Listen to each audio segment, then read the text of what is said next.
Chapter 628. Let go. The young man who was being pulled by Li Xian was startled at first. When he turned his head, his expression changed slightly, and he suddenly took a step back. I remember now. We really have met before. The doubt on Li Xian's face didn't last long before it turned into a sudden realization. He said with some excitement, "Brother, we really have met before. Qing, in Prefecture, Jade Courtyard.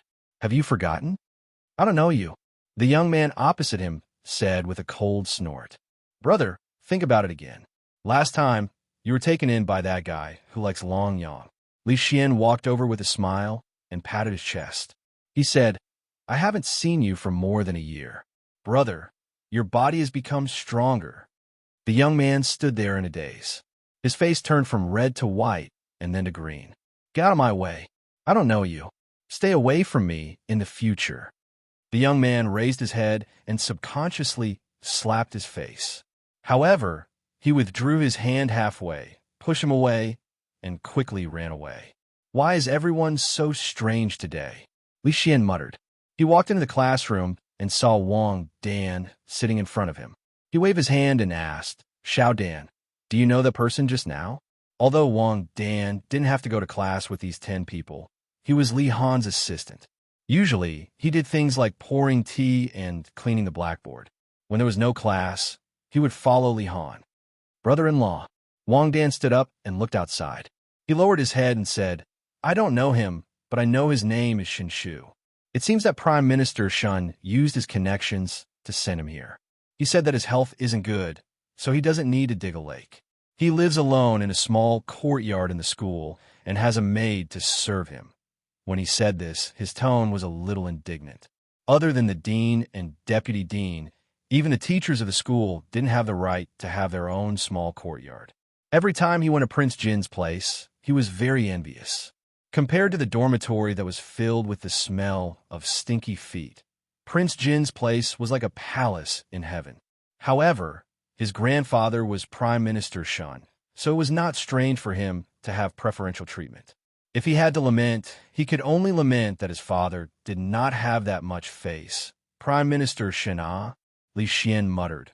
"Royal father and Lord Shen are very close friends. I have to ask him if there was any misunderstanding before. But I have never heard that Lord Shen has a son. Could it be that he is from the Shun family side branch?" In a remote, independent courtyard of the Arithmetic Institute, the young man's face was so red that it looked like it was about to drip blood.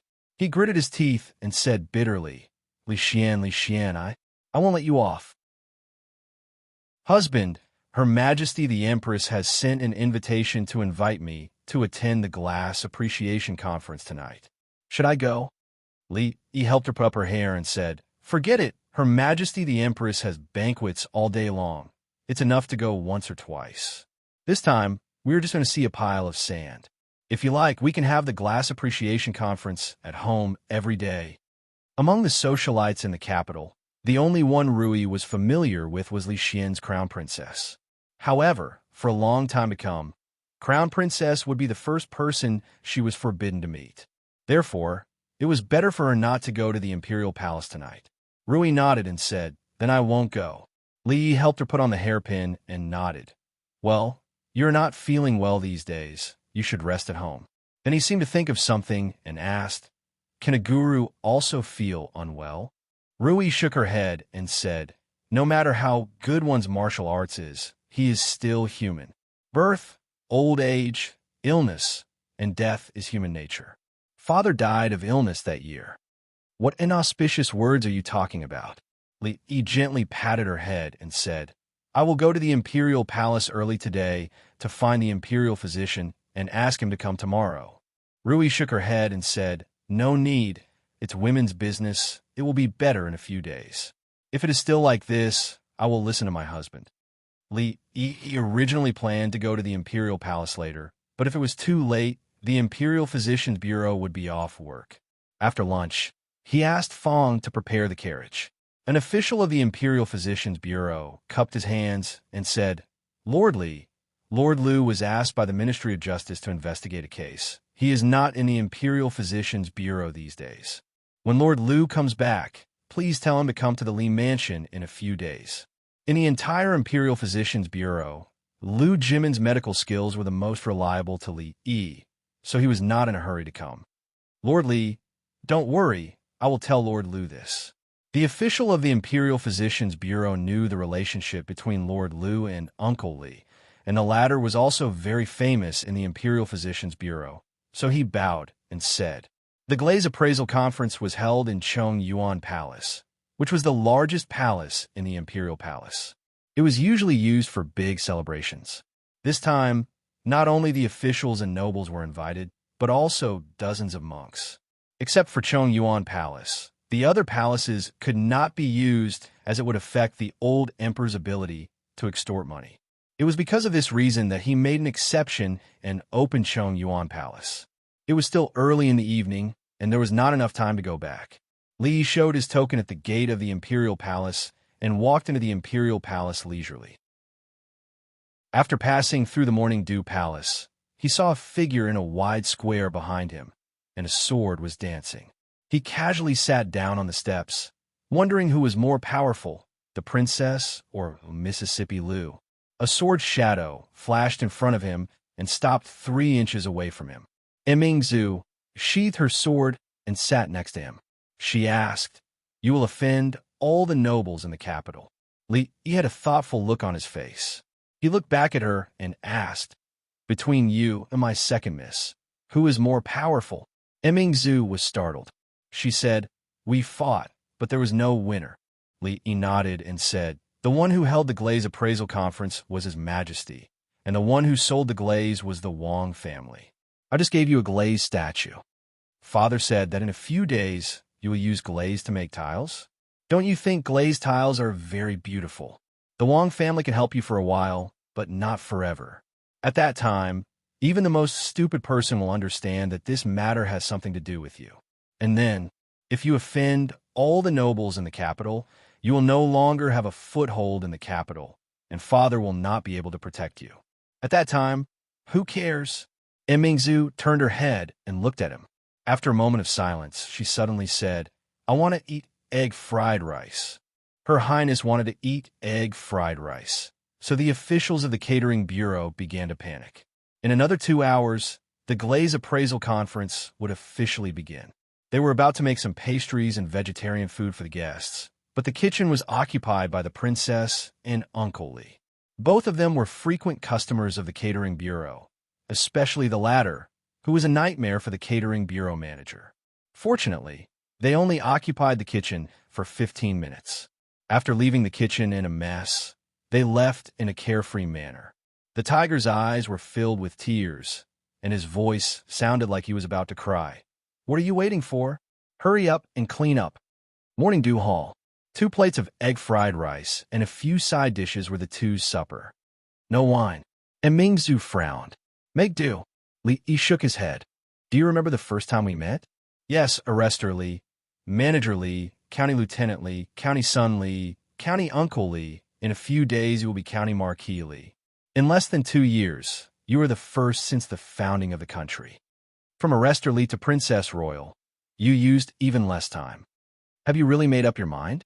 Don't forget your original intention. Only then will you succeed." "What's your original intention?" "Original intention." Li raised his head, smiled, and did not speak.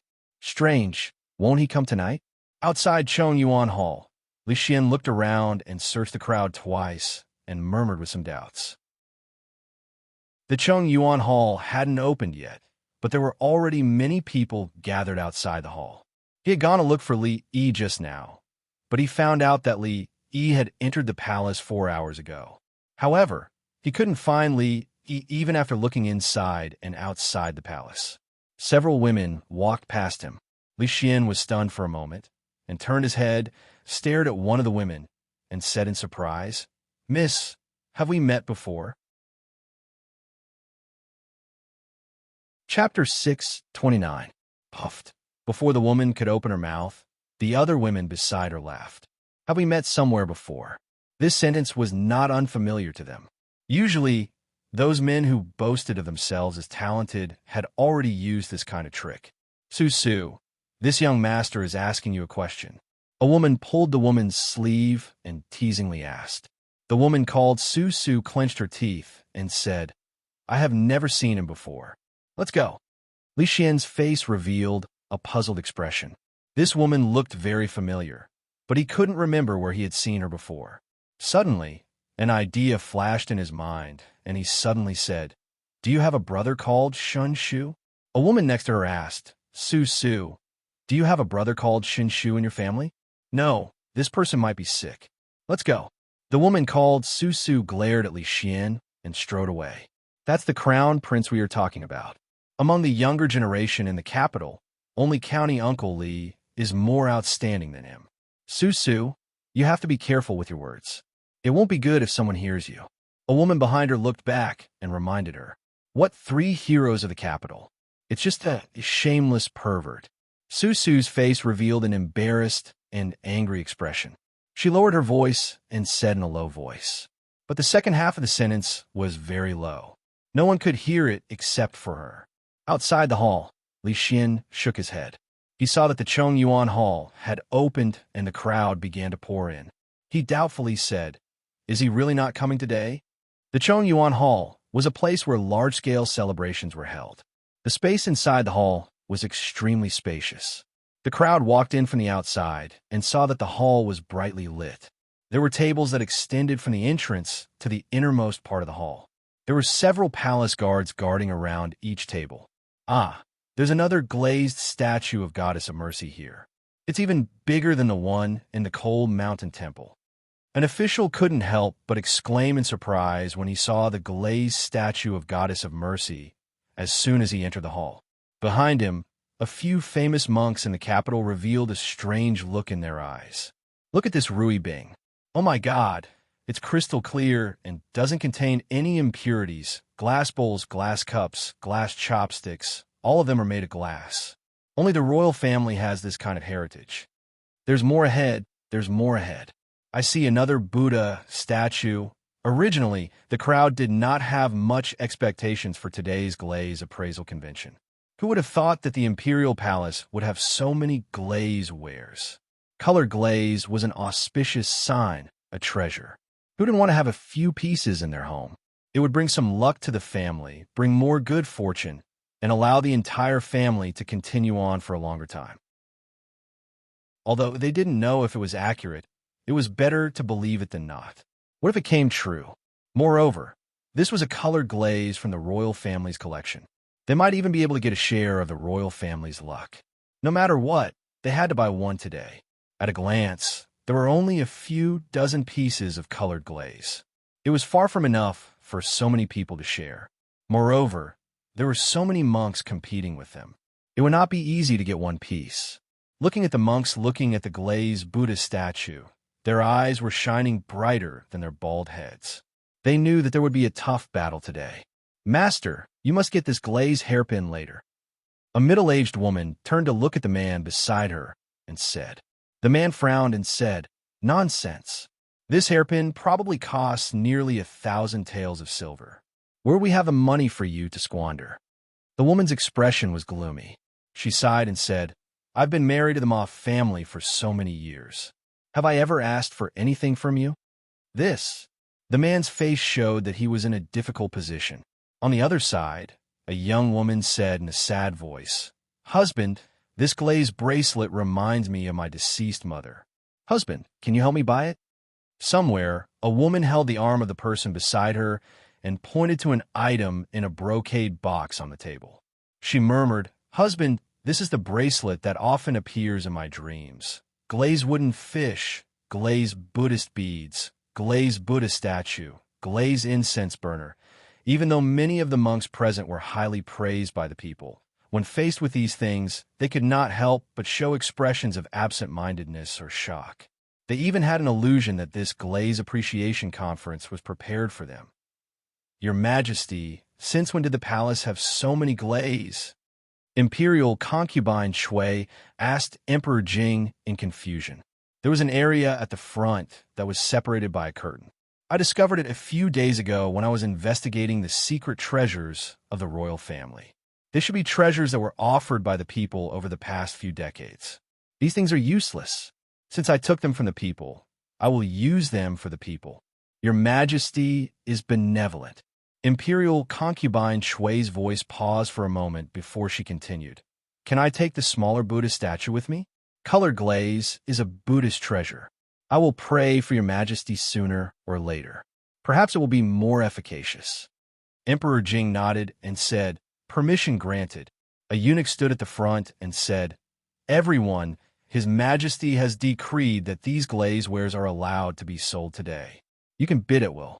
The highest bidder wins. The silver earned from the sale will all go to the national treasury. The base price of each item is written on the box. Everyone can start bidding now. Many people in the hall were waiting for this moment. Some of them could not wait to look at it. 3,000 taels. This glaze rui actually costs 3,000 taels. A glaze hairpin worth 1,000 taels. That's 10 times more than the golden jade pavilion. 3,000 taels of glazed Buddhist beads, 2,000 taels of wooden fish, 2,000 taels of incense burner, and 10,000 taels of Buddhist statue. Even though they knew that glaze was rare and the price should not be cheap, after confirming it, some people still gasped. Some of the officials present had just lost a lot of money a few days ago. How could they afford to buy these things? Even if they could afford it, would they dare to buy it? Wasn't it obvious to His Majesty that they had been greedy before? As for the officials who did not lose money a few days ago, they did not dare to act rashly. How much salary did the two prime ministers have in a year? They were only 5th and 4th rank officials. What was the difference between taking out a few thousand taels to buy glaze and directly telling His Majesty that they had been corrupted and bribed? Of course, the courtiers did not have money or courage, but it did not mean that the nobles did not. Their foundation was much deeper than that of the officials. Someone walked to a table and said, 3,000 taels. If no one bids, I will buy this Bingyu Rui. What a joke. You want to buy it with only 3,000 taels? I will pay 3,050 taels. Another person came out and said with a sneer, for 1,000 taels. For 1,050 taels. The man said with a smile, 50 taels is not enough to go to Drunken Moon restaurant for a meal. No matter how much you pay, I will pay 50 taels more than you. The man who first spoke paused for a moment. 4,051 taels. Our Fahua temple must get this Buddhist statue. Even if it costs 20,000 taels, we must get it. There are only a dozen Buddhist statues. We must get at least one. We cannot lose to them. The number of Buddhist statues is limited. I am afraid we cannot compete with them. We must get this string of prayer beads. I bid 4,300 taels. 4,001. 4,002. When he walked out of the hall, he saw a few imperial guards dragging two people out. He glanced at them and turned to Mingzu and said, Look at you. You insisted on eating some egg fried rice. Aren't you late? Chapter 630. Your Majesty, won't you go out and take a look? In the Chongyuan Hall, the Empress walked over holding the hand of the Crown Prince's consort and asked with a smile. Emperor Jing shook his head and said, If we go out, they won't be able to relax. Let's wait until all the glazed items are sold. Changde came in from outside and bowed. Your Majesty, the largest glazed Buddha statue has been bought by the Fahua Temple for 30,000 taels of silver. 30,000 taels of silver. A sneer appeared on Emperor Jing's face, and he said, We have to carefully consider allocating 30,000 taels of silver to the Ministry of War. These monks are really generous. Chiner, let's go out. It's quite noisy here.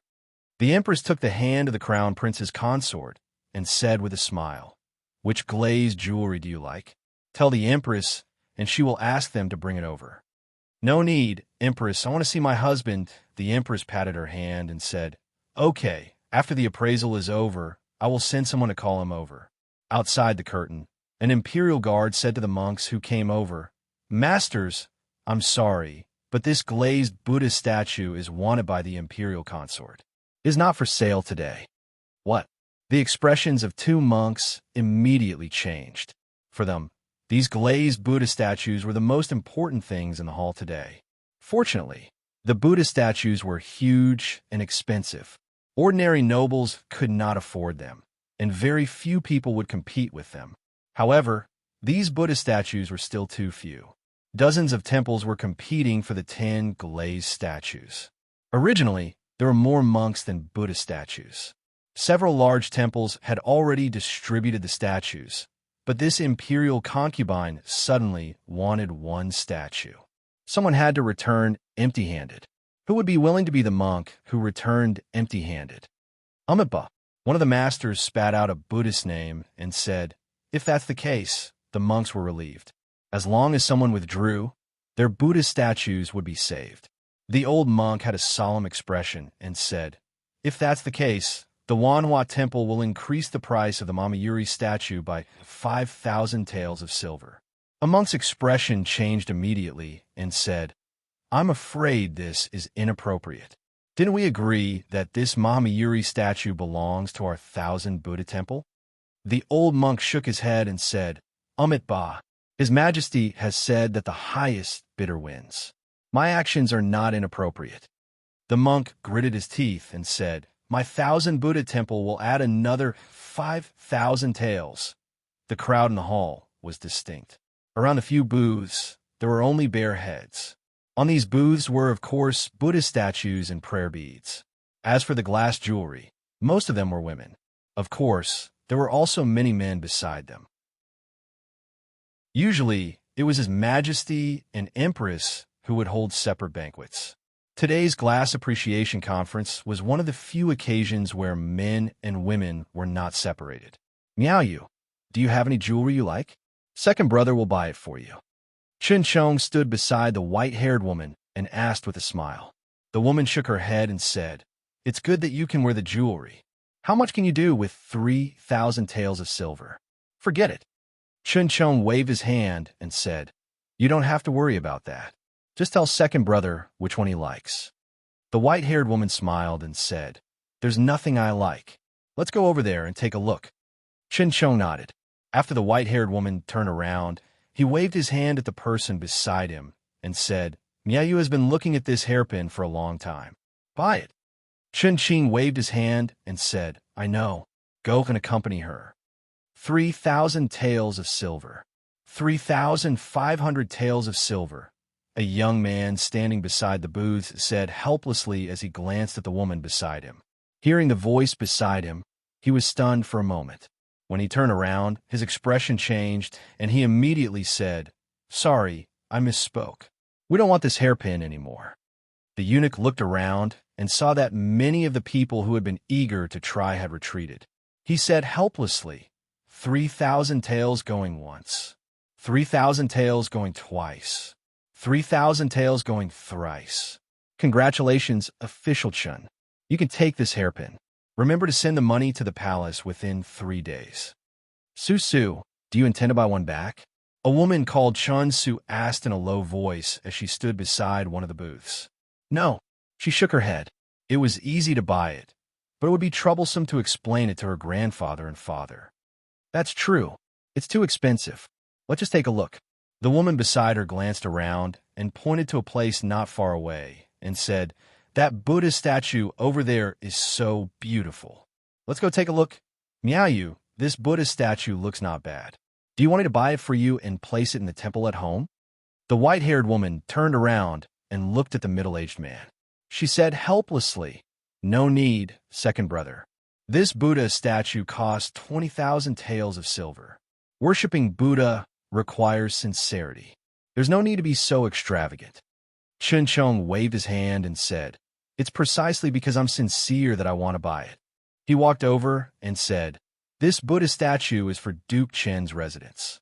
The Imperial Guard had a helpless expression and said, official Chun, this Buddha statue is for the Imperial concubine. The Imperial concubine? Chen Chong frowned. If it was someone else, he could still fight for it. However, if it was the Imperial concubine, it would be difficult. The Imperial Guard pointed to the side and said, official Chun, there's another one over there. Do you want to go take a look? The monks who were bidding looked over at the same time, causing the Imperial Guard to shiver uncontrollably. The white-haired woman walked over to take a look at the Buddha statue. Behind her, a young woman also came over. What a beautiful Buddha statue, the woman praised softly. Just as she was about to go forward, a huge force suddenly came from behind her, causing her body to fall forward involuntarily. Her entire body crashed into the white-haired woman. The latter crashed directly into the display stand and fell to the ground. Ha! It happened suddenly. A crisp sound rang out in the hall. The surrounding Imperial guards looked down, and their faces instantly paled. Su, a figure beside her, immediately helped the woman up. Miaoyu, are you all right?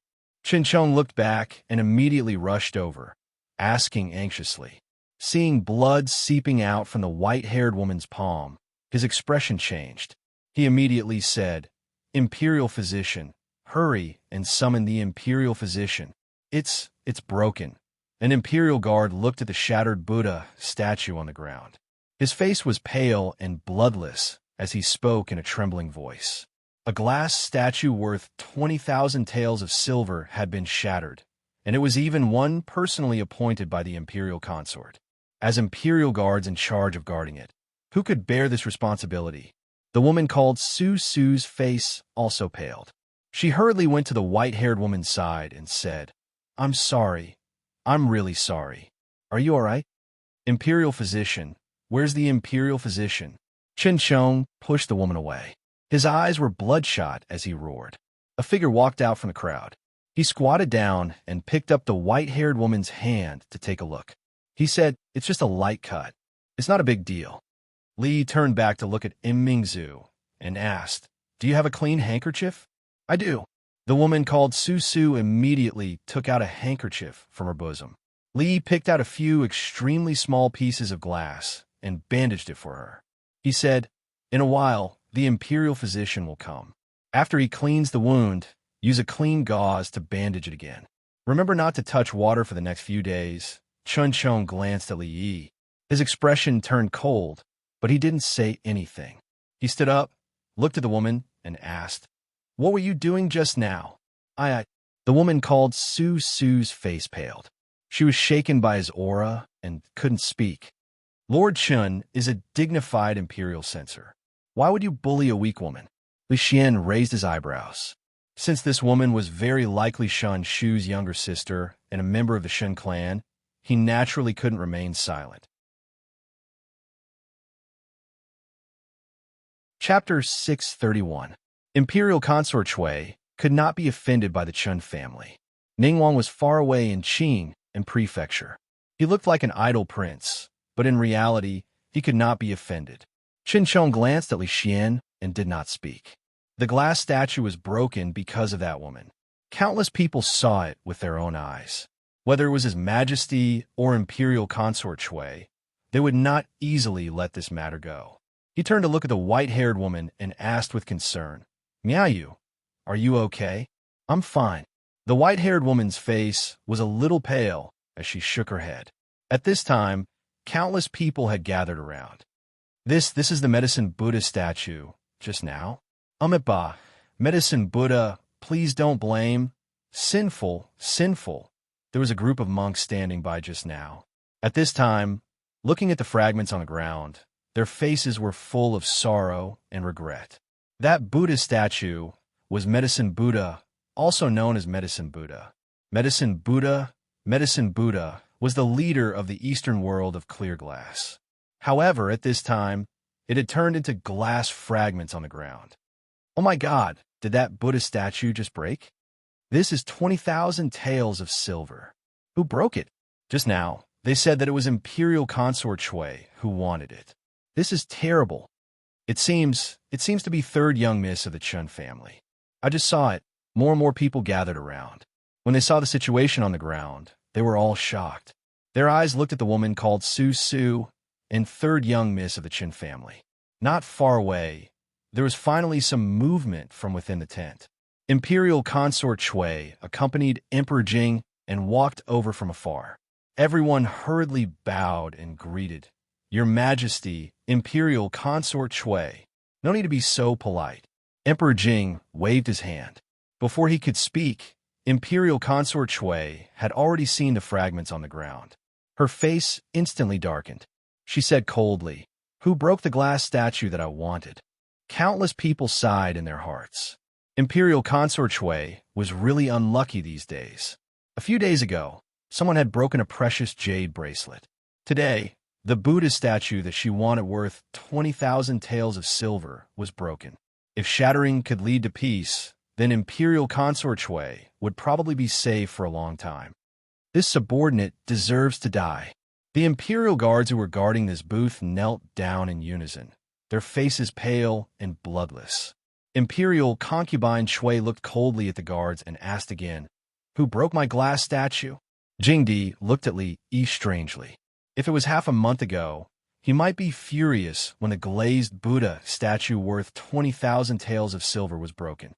He would investigate the matter thoroughly and punish those who should be punished and compensate those who should be compensated. But now, he knew that this thing was not worth much at all, so he naturally did not feel much. Of course, he still felt his heartache. After all, according to Changde, up until now, the National Treasury had already received 300,000 taels of silver. After today's stained glass appraisal conference, there would probably be at least 500,000 taels of silver. Unfortunately, today's profits were split 50-50, and he would only get half of it. The old emperor's gaze made Li Yi very unhappy. It was as if he was the one who broke the glass. Only an idiot would do such a thing. After all, among the 20,000 taels of silver, there was 10,000 taels of silver. Just this 10,000 taels of silver, and the old emperor was stingy enough to collect taxes. The Imperial Guard raised his head and said in a trembling voice, replying to Imperial Consort Shui, "This Buddha statue was accidentally broken by third young Miss Chun." A bunch of nonsense. Chen Chang's face darkened. He pointed at the young woman and said angrily, if she did not bump into her from behind, would third young Miss have fallen? A middle-aged man walked out from behind the young woman and said calmly, "Do you mean that my daughter deliberately framed third young Miss?" When they saw the middle-aged man, many people were stunned. The man who stood out was surnamed Shun. He was the rentier of the Secretariat and was responsible for drafting the most important edict. He was also responsible for the secretarial work of the Prime Minister's Council. Drafting edicts was a matter of great importance. It was equivalent to directly participating in the political and military affairs of the country. Thus, the position of rentier of the Secretariat was extremely important. Those who held this position were all learned scholars, of course. None of this was important compared to his identity. Other than this identity, he was also the eldest son of Prime Minister Shun. In other words, that young woman was the legitimate daughter of the Shin family. This matter was also related to Imperial Consort Shui. Although the Chun family and the Chui family had some friction recently, the root cause was still the king of Shu's faction. Prime Minister Shun had never publicly supported any of the princes and had even rejected the king of Shu's recruitment many times. Duke Qin's household and Prime Minister Shun's household. There's going to be a big show to watch today. That is not what he meant. Chen Qing walked over and said, "Everything should wait for your majesty to investigate before making a decision." Capital Governor Dong Wenyin also walked out from the crowd and said, "Official Chun is right. Please make a decision, your majesty." The former magistrate of Qing and prefecture, Capital Governor Dong Wenyin, had married the eldest daughter of the previous generation of the Shin family. It was not surprising for him to stand out and speak at this time. What exactly happened? How did this Buddha statue break? Emperor Jing looked at Dong Wenyun and said, "Wenyun, I will leave this matter to you to investigate." Your Majesty, your Majesty." Dong Wenyun bowed slightly and turned back to look at the young woman. He asked, Su, tell me, what exactly happened just now?" The young woman said with a pale face, "Uncle, I'm also not too sure. When I was walking over just now, it seemed like someone pushed me from behind. Then I bumped into her, and the glass statue broke." "Then who was behind you just now?" Dong Wenyun raised his eyebrows and asked again. "I do not know." The young woman shook her head and said. A woman beside her said, Su, I saw it. Just now, there's only a master walking past you, but he did not touch you." "Master?" Dong Wenyun frowned and asked, "Which master?" "This one." Emingzu walked over from behind. With a wave of her hand, a human-shaped object was thrown over. She nodded at Li Yi and looked at the motionless monk on the ground. She asked, "This master, the appreciation meeting is not over yet. Why are you in a hurry to leave?" "Emingzu, this is?" Emperor Jing looked at her and asked in confusion. Emingzu replied, "Father, when I came in just now, I happened to see this master sweep Miss Shun with his sleeve." Sweeping someone and pushing them out? A man beside her had a look of disbelief. Emingzu casually waved her sleeve and lightly brushed the man's shoulder. He couldn't help but take a few steps back with a horrified expression on his face. Seeing this scene, many people immediately thought of the scene where the princess and the people of the Qi kingdom had a duel and discreetly distanced themselves from her. Ba, the monk chanted the name of Buddha and said, "Your Highness's martial arts are excellent. I am ashamed of my inferiority. However, I do not know martial arts and do not have the strength of your Highness. I also do not have the ability to push this lady out with a wave of my sleeve." Bang! Suddenly, the monk's expression changed, and he suddenly swung his kasaya to shatter a glass statue that was smashing towards his head. The fragments flew in all directions, and it was an extremely gorgeous scene that instantly caused countless people to stare blankly at it. It happened very suddenly. From the moment a glass statue smashed the monk's head to the moment the monk attacked, it only took a moment. It was so fast that no one could react. The hall was strangely quiet. At this moment, Li Yi clapped his hands and looked at the monk. He said apologetically, "Sorry, my hand accidentally slipped. Master, what did you want to say just now? Please continue." Chapter 632. The hall continued to be quiet. The monk raised his head to look at Li Yi, sighed softly, and slowly lowered his head. Some of the more timid women had turned pale with fright when they saw that scene. That glass statue was more than a foot tall. Moreover, it had been smashed with such force. So, if it had fallen on the monk's head, then it would have been a bloodbath in the Chongyuan Palace. Then they thought of something. Just now, the monk clearly said that he didn't know martial arts. But if he didn't know martial arts, how could he smash the glass statue with just his sleeves? The scene just now surprised them even more than Princess Royal Xiaolu's move. However, how did County Uncle Li know that the monk knew martial arts? If he really didn't know, wouldn't he have smashed someone to death just now? Moreover, what he had just smashed was another glass statue. Ba. Several monks who had already bought the glass statue looked at the debris on the ground and sighed.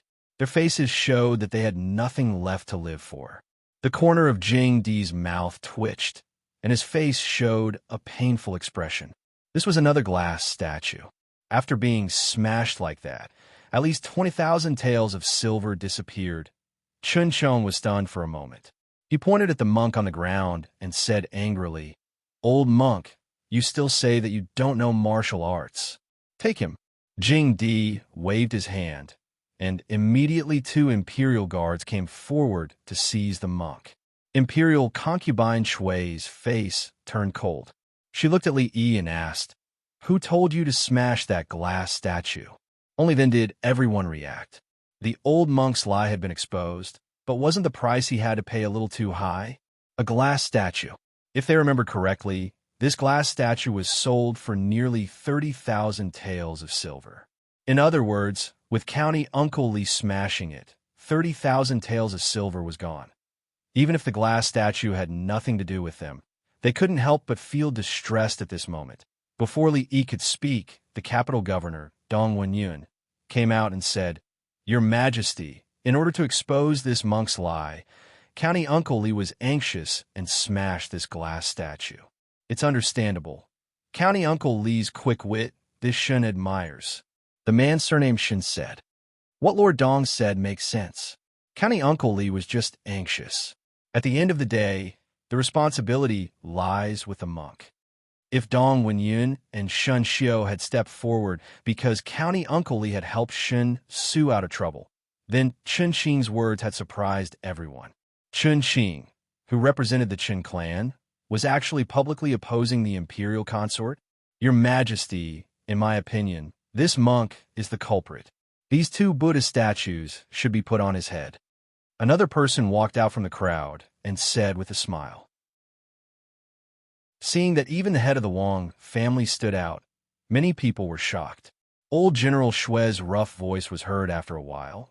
"Your Majesty, it's better to ask this old monk what he's up to before punishing him for his crimes.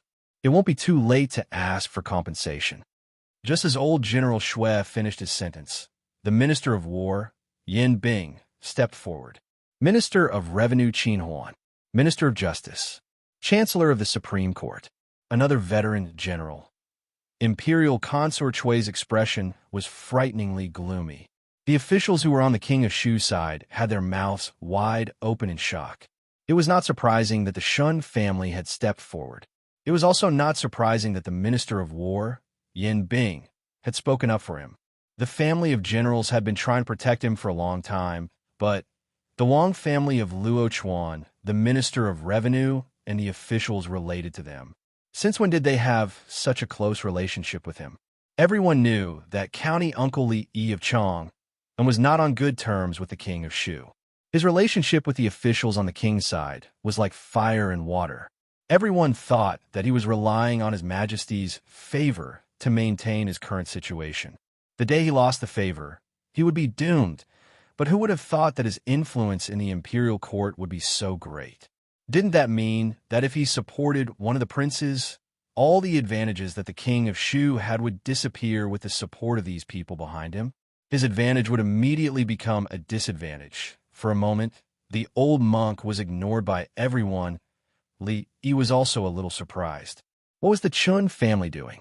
And the Minister of Revenue, Qin Huan, had specially asked him to train a few talents that the Ministry of Revenue could use. Was he returning the favor this time? Li Xian had said that the Chancellor of the Supreme Court was one of his people. What was going on with the others? He was not familiar with them at all. Oh yes, among the people who had sent gifts to his family a few days ago, there seemed to be some familiar faces the surrounding people were still whispering. Emperor Jing looked to his side. Changde nodded and stepped forward to ask, "Tell me, why did you do this?" The monk's expression was calm, and he was silent. Why isn't the monk talking? It's tens of thousands of taels of silver. Can he afford it? I'm also curious.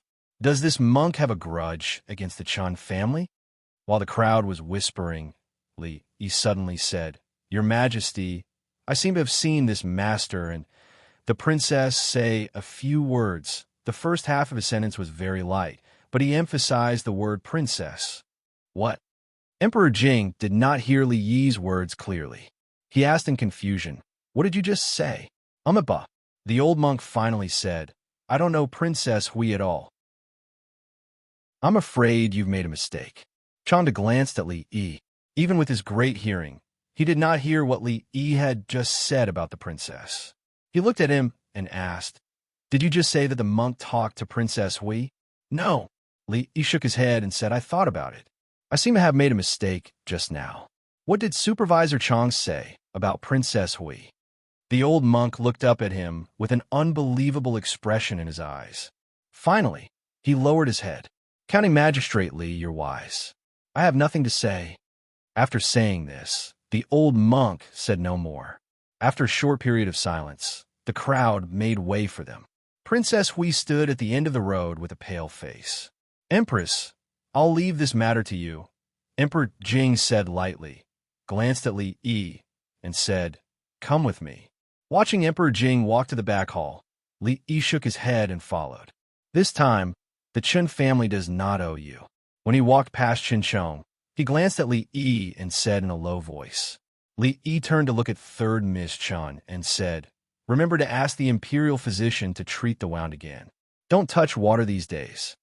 Watching his back disappear, several officials in the crowd gathered together with a slightly gloomy face. "I didn't expect that he would have such an influence in the court. If we let him continue to develop, there will be trouble in the future. Humph, it will be fine if he didn't have today. Making friends has violated His Majesty's taboo. Do you think he can continue to be favored by the emperor?" A person showed a sneer on his face. The rest of the people were stunned for a moment, and then a smile appeared on their faces.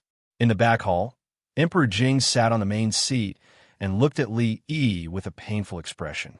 He said, "With this fall, the 20,000 taels of silver in the national treasury will be gone. Your Majesty, it's 10,000 taels."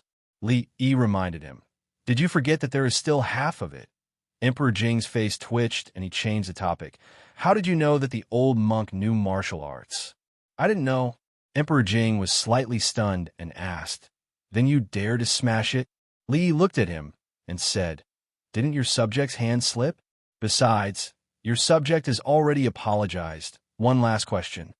Emperor Jing took a deep breath and asked, "How did you know it was Princess Wei?"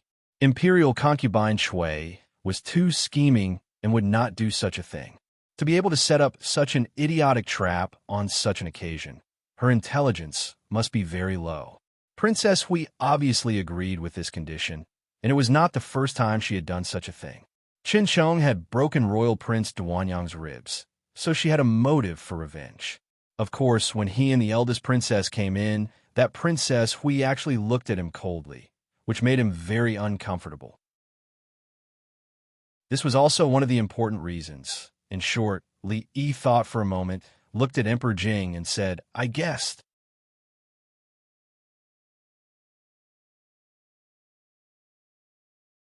Chapter 633.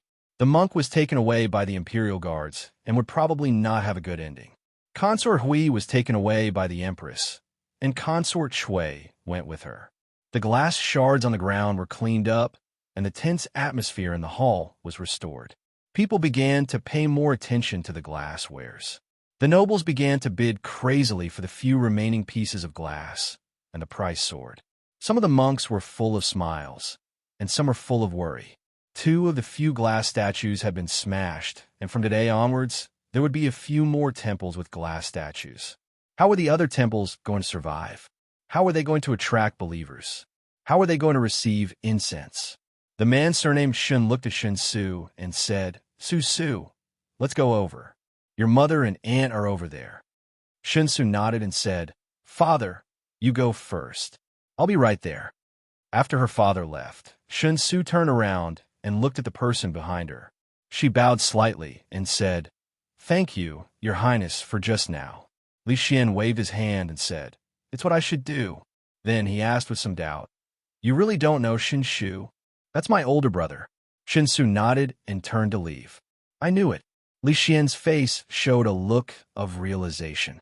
"Miao Yu, the imperial physician is here. Let's go over there."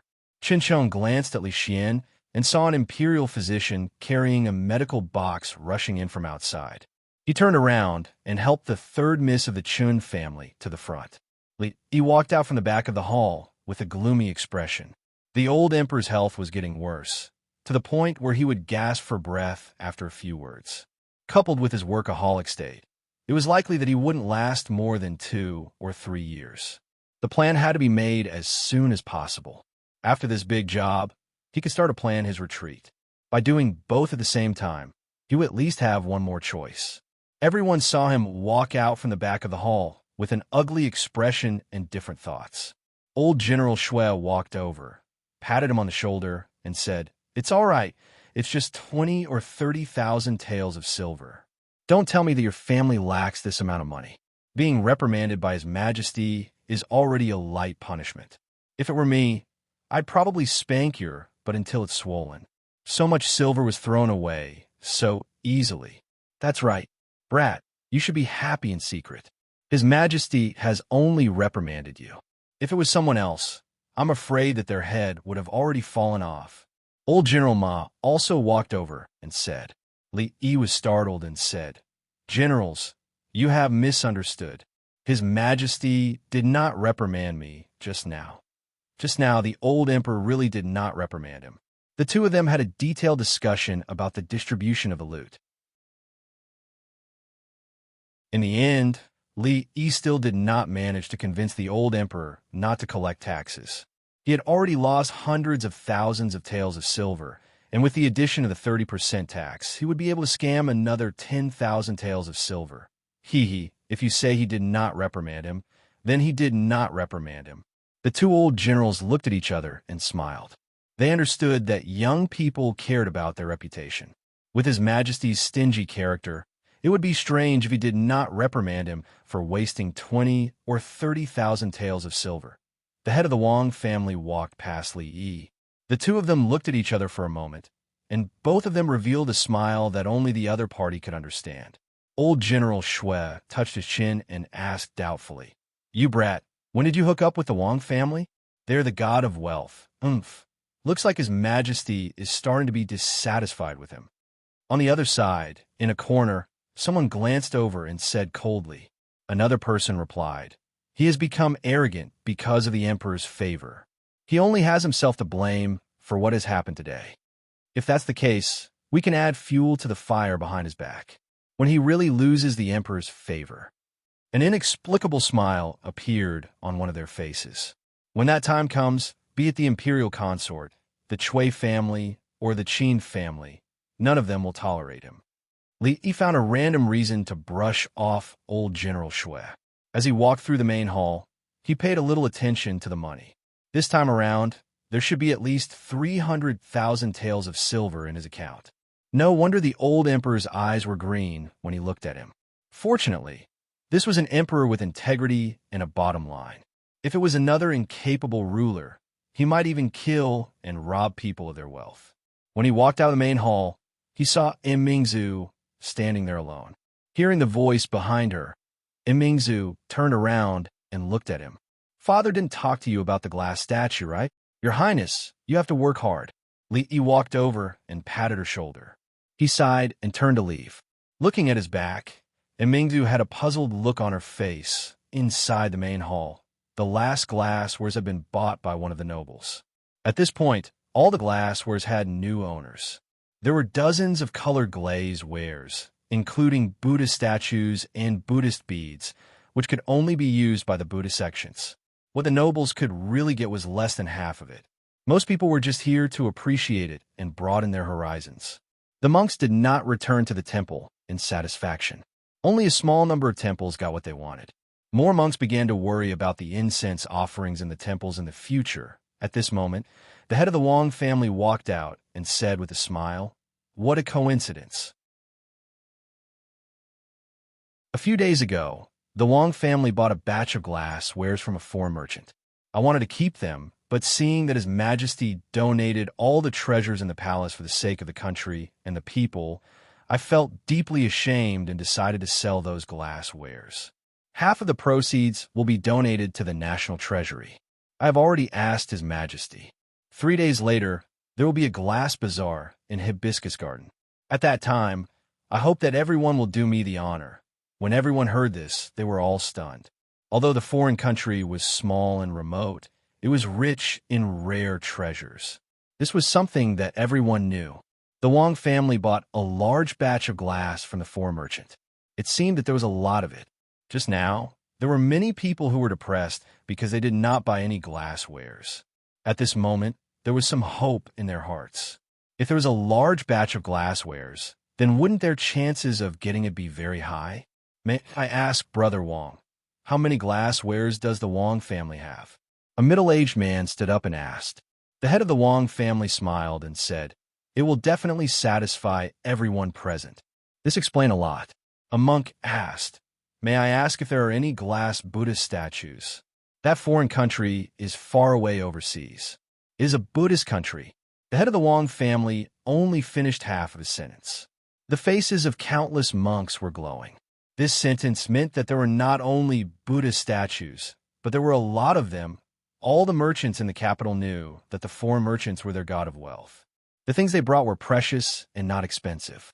If they were sold, they could make a profit of 10 times or even dozens of times. It was a pity that foreign merchants were hard to come by. County Uncle Li met one and gave the princess a statue.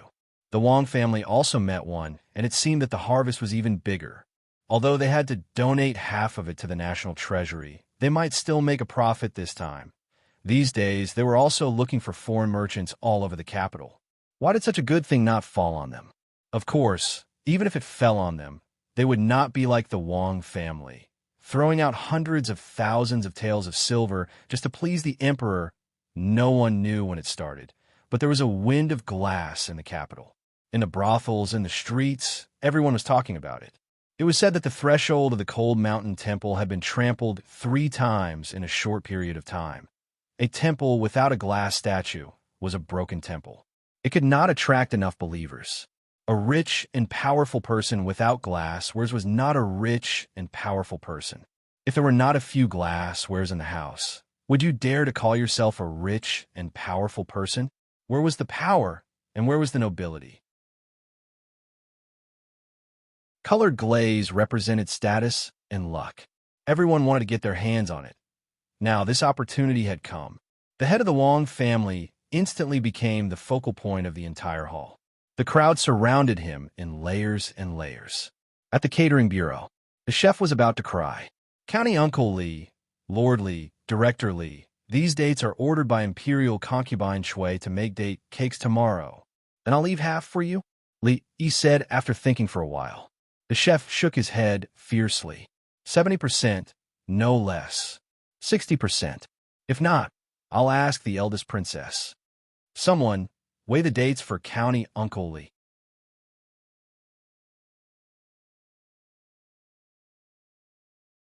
Chapter 634. When Li Yi got the news about Princess Hui and the monk, it was already the afternoon of the next day. Princess Hui was a princess after all. She had the support of the Chui family and noble consort Chui. In addition, the Chen family and the Shun family did not pursue the matter. Her final punishment was to be grounded for 2 months. She had to copy the women's scripture and women's commandments 50 times each. She was grounded in a certain palace. During these 2 months, no one was allowed to visit her. Of course, the 2 glass statues were ultimately still on the Hui King's head, and he was fined a total of 100,000 taels of silver without any mercy. Even for a king, this was not a small sum. The punishment for the monk was even more severe. In order to reduce the number of people killed, the old emperor was not willing to kill for the next 2 years. Usually, he would be released after a few hundred years in prison.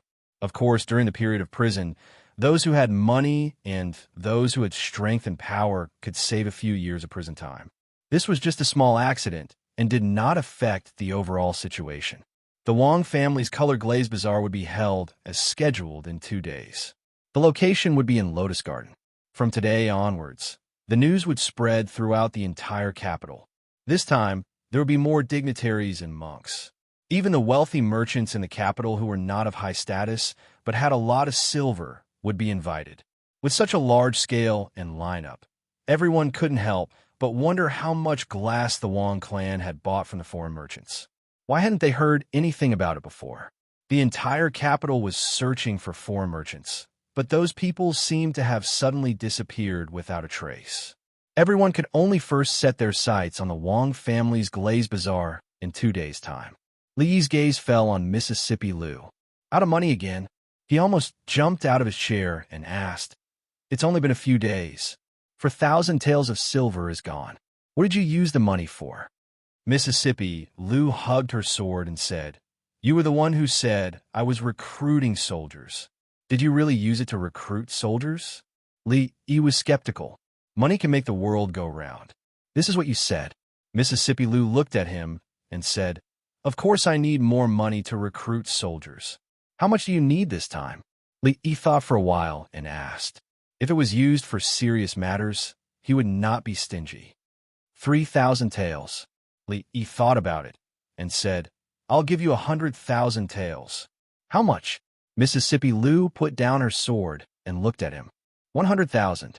Li repeated. Money was made to be spent. If he left the money at home, he would have to take it out every once in a while. In any case, there would be a large sum of money coming in 2 days, so he might as well be generous all at once. Mississippi. Liu looked wary and asked, "Did you do something behind my back?" Li was startled for a moment. Then he waved his hand and said, 3,000 taels, go to the accountant and get it yourself.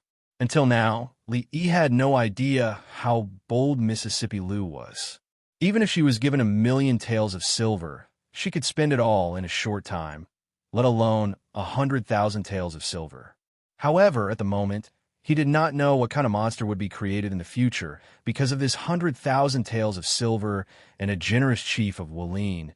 When Mississippi Lou was about to go to the accountant, he waved his hand and said, "Just in time, the organization has a new task for you to complete." Golden Jade Pavilion was the largest jewelry shop in the Jing Kingdom, mainly selling jewelry and precious utensils. It had branches in all the states and capitals of the Jing Kingdom. Although it was not explicitly stated, everyone knew that the one who controlled Golden Jade Pavilion behind the scenes was the famous Chui family. The capital was the gathering place of the powerful officials and rich businessmen in the Jing Kingdom, so the Chui family attached great importance to this place. The shopkeeper of Golden Jade Pavilion in the capital was a core member of the Chui family who was good at business. A young man went around to the back room and said to a middle-aged man who was sitting there and sipping tea, "Third uncle, today someone came to ask if we have any colored glaze wares here. There are 2 pieces in the warehouse, and they offered a high price. Why don't we sell them?" "What do you know?" The middle-aged man put down his teacup and said, "His Majesty has just held a colored glaze appreciation conference, and the Wong family will also sell a lot of colored glaze. At that time, most people will have colored glaze in their hands. What will those who didn't get it think?" The young man asked doubtfully. "The rarer something is, the more expensive it is. At that time, won't the price of colored glaze drop?" "The rarer something is, the more expensive it is, but the supply of colored glaze cannot meet the demand. How can the price go down?" The middle-aged man smiled and said, "At that time, those people will only be more crazy." When a young man was about to ask, he suddenly frowned and turned around to have a look. There was a noise coming from the front hall. "Second uncle, I'll go to the front to have a look," the young man said and strode forward. "Get out of here, you beggars. Don't disturb the business of Golden Jade Pavilion."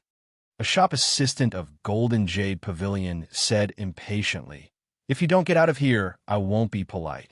In front of him stood a few strangely dressed, ragged people. "What's going on?" The young man walked out from the back and asked with a frown. Seeing the young man come out, the shop assistant immediately put on a flattering smile and said, "Young master, there are a few beggars. I'm going to drive them out. There are guests coming in. Go and do your work. I'll talk to them." Seeing someone coming in, the young man pointed at him and said, "Young master, these people." The shop assistant seemed to want to say something. "Go." The young man waved his hand, and the shop assistant had to leave. The young man looked at those people and said, "You beggars, there's nothing here for you. Go quickly." The beggar in the front looked at him and seemed to be a little anxious. He said, %yen %yen #at. The young man was stunned and asked, "What did you just say?" %yen %yen #at. The expression on the man's face became more anxious. The young man finally realized something, and a trace of anger appeared on his face. He said, "Bastard, how dare you tease me? Someone drive them out." "Wait." A voice suddenly came from behind. The middle-aged man came forward and looked at those people suspiciously. He asked, "Are you from a foreign country?" Then he seemed to realize something and asked again, "Do any of you understand Chinese?" "I." Behind them, a man with messy hair and a somewhat thin body walked out. His appearance was obviously different from ordinary people. He stuttered and said, I understand a little.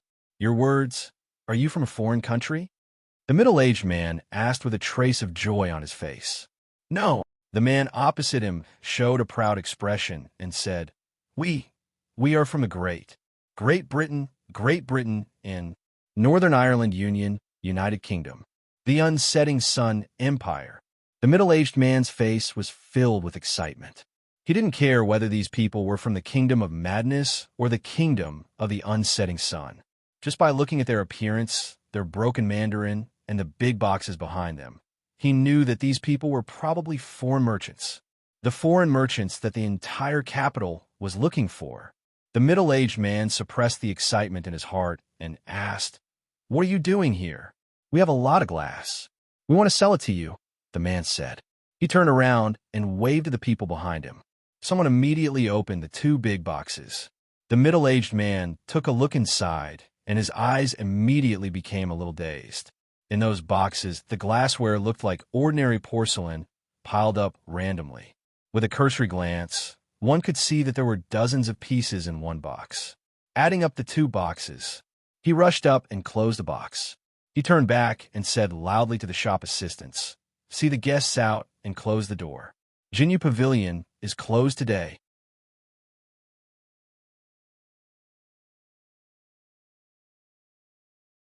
Chapter 635. You said that when you came here, there were 50 people. You crossed the sea, experienced a lot of hardships along the way, encountered the wrath of the sea god, the turning of the earth dragon, and were almost robbed by bandits. Only the 5 of you survived? The man surnamed Shui frowned and asked. The man with messy hair had a sad look on his face. He nodded and said, "My companions are all dead. We're the only ones left." "What foreign country is so far away that you have to drift on the sea for half a year?"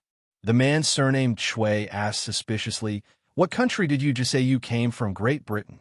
The man looked sad and said, "Great Britain." He looked up at the sky and said, "Great Britain. Hashtag at yen%. The United Kingdom, the great rising sun city." "All right." The man surnamed Shui waved his hand. He didn't care about the Great Britain Kingdom. He had just identified that the colored glass was real, which was enough for him. "Is this the only colored glass you have?" he asked with a smile on his face. The man from Great Britain said in a trembling voice, "It's broken. It's all broken. There are only 2 boxes left." No wonder these people looked so embarrassed. It was not easy for them to have these pieces of colored glass after such a rough experience. The man surnamed Shui showed a regretful expression on his face, but it soon disappeared. He looked at the man and said, 10,000 taels. I'll give you 10,000 taels. Leave these 2 boxes. 10,000 taels is enough for the 5 of you to live happily here for 10 years. What 4 merchants liked to do the most was to use precious treasures to exchange for some cheap things. The man surnamed Shui secretly remembered the tongue-twisting country just now. This country must be rich in colored glaze. The Wang family's colored glaze might have been bought from the merchants of that country. 10,000 taels? The man opposite shook his head and took out a small Buddha statue from the box. He said, 10,000 taels, this is for you. I know that colored glass is very precious here. The man surnamed Shui was stunned for a moment.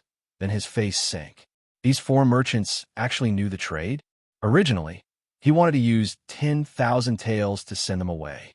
If he sold these things, he would probably get 100 times the profit. With such a great contribution to the family, his status in the Shui family would rise. However, he didn't expect that these foreign merchants seemed to have already figured out the market of Lioli. It wasn't easy to deceive them. A smile appeared on his face again as he said, "I don't know if you've heard of this saying, the rarer something is, the greater its value. If there are too many of these colored glazes, they will naturally become worthless. In that case, we'll take our leave."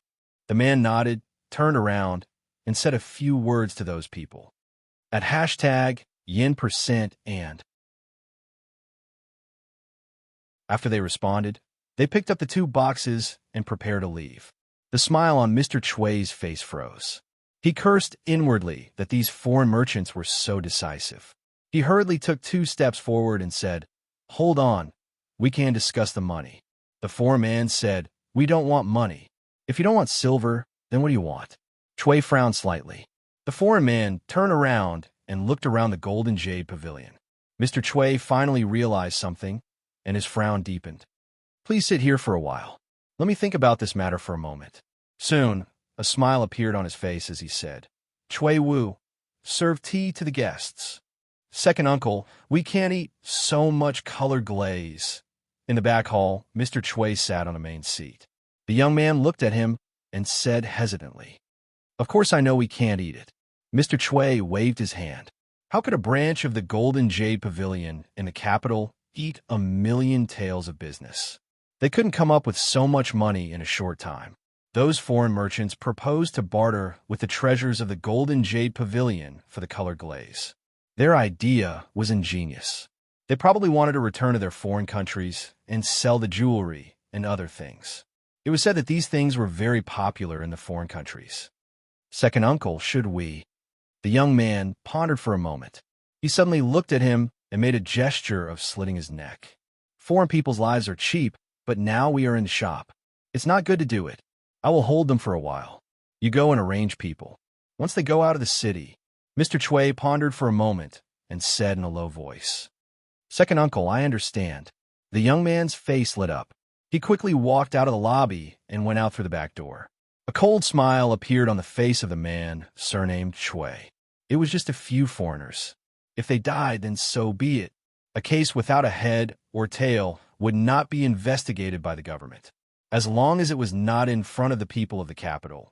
Even if the investigation led to the Chui family, they could easily settle it. After the time it took to drink a cup of tea, the man surnamed Chui walked out with his signature smile on his face. All right, we'll do as you say. However, before that, let's first estimate the value of these stones. An hour later, several people with disheveled hair and ragged clothes came out of the Golden Jade Pavilion in the capital. Each of them carried a bulging bag and soon disappeared in the crowd. Inside the Golden Jade Pavilion, several assistants looked at the shelves around them. Just now they were full of goods, but now they were empty. They looked at the dazzling colored glaze in the two boxes. It was hard to describe their feelings. After asking people to move the two boxes away, Mr. Chui came to the back hall and suddenly said, Is it all arranged? It's all arranged. I sent 20 good men to follow them. As long as they go out of the capital, they will be killed immediately and our goods will be taken back. Mr. Chui nodded and sat back in the main seat. After taking a sip of tea, a strange smile appeared on his face. At the gate of the city, several men in ragged clothes like beggars and carrying a few big bags went out of the city. The man walking in front suddenly said, Lao San, what's the matter with you? You almost exposed yourself just now. At this time, he spoke fluent Chinese, which was quite different from when he was in the Golden Jade Pavilion.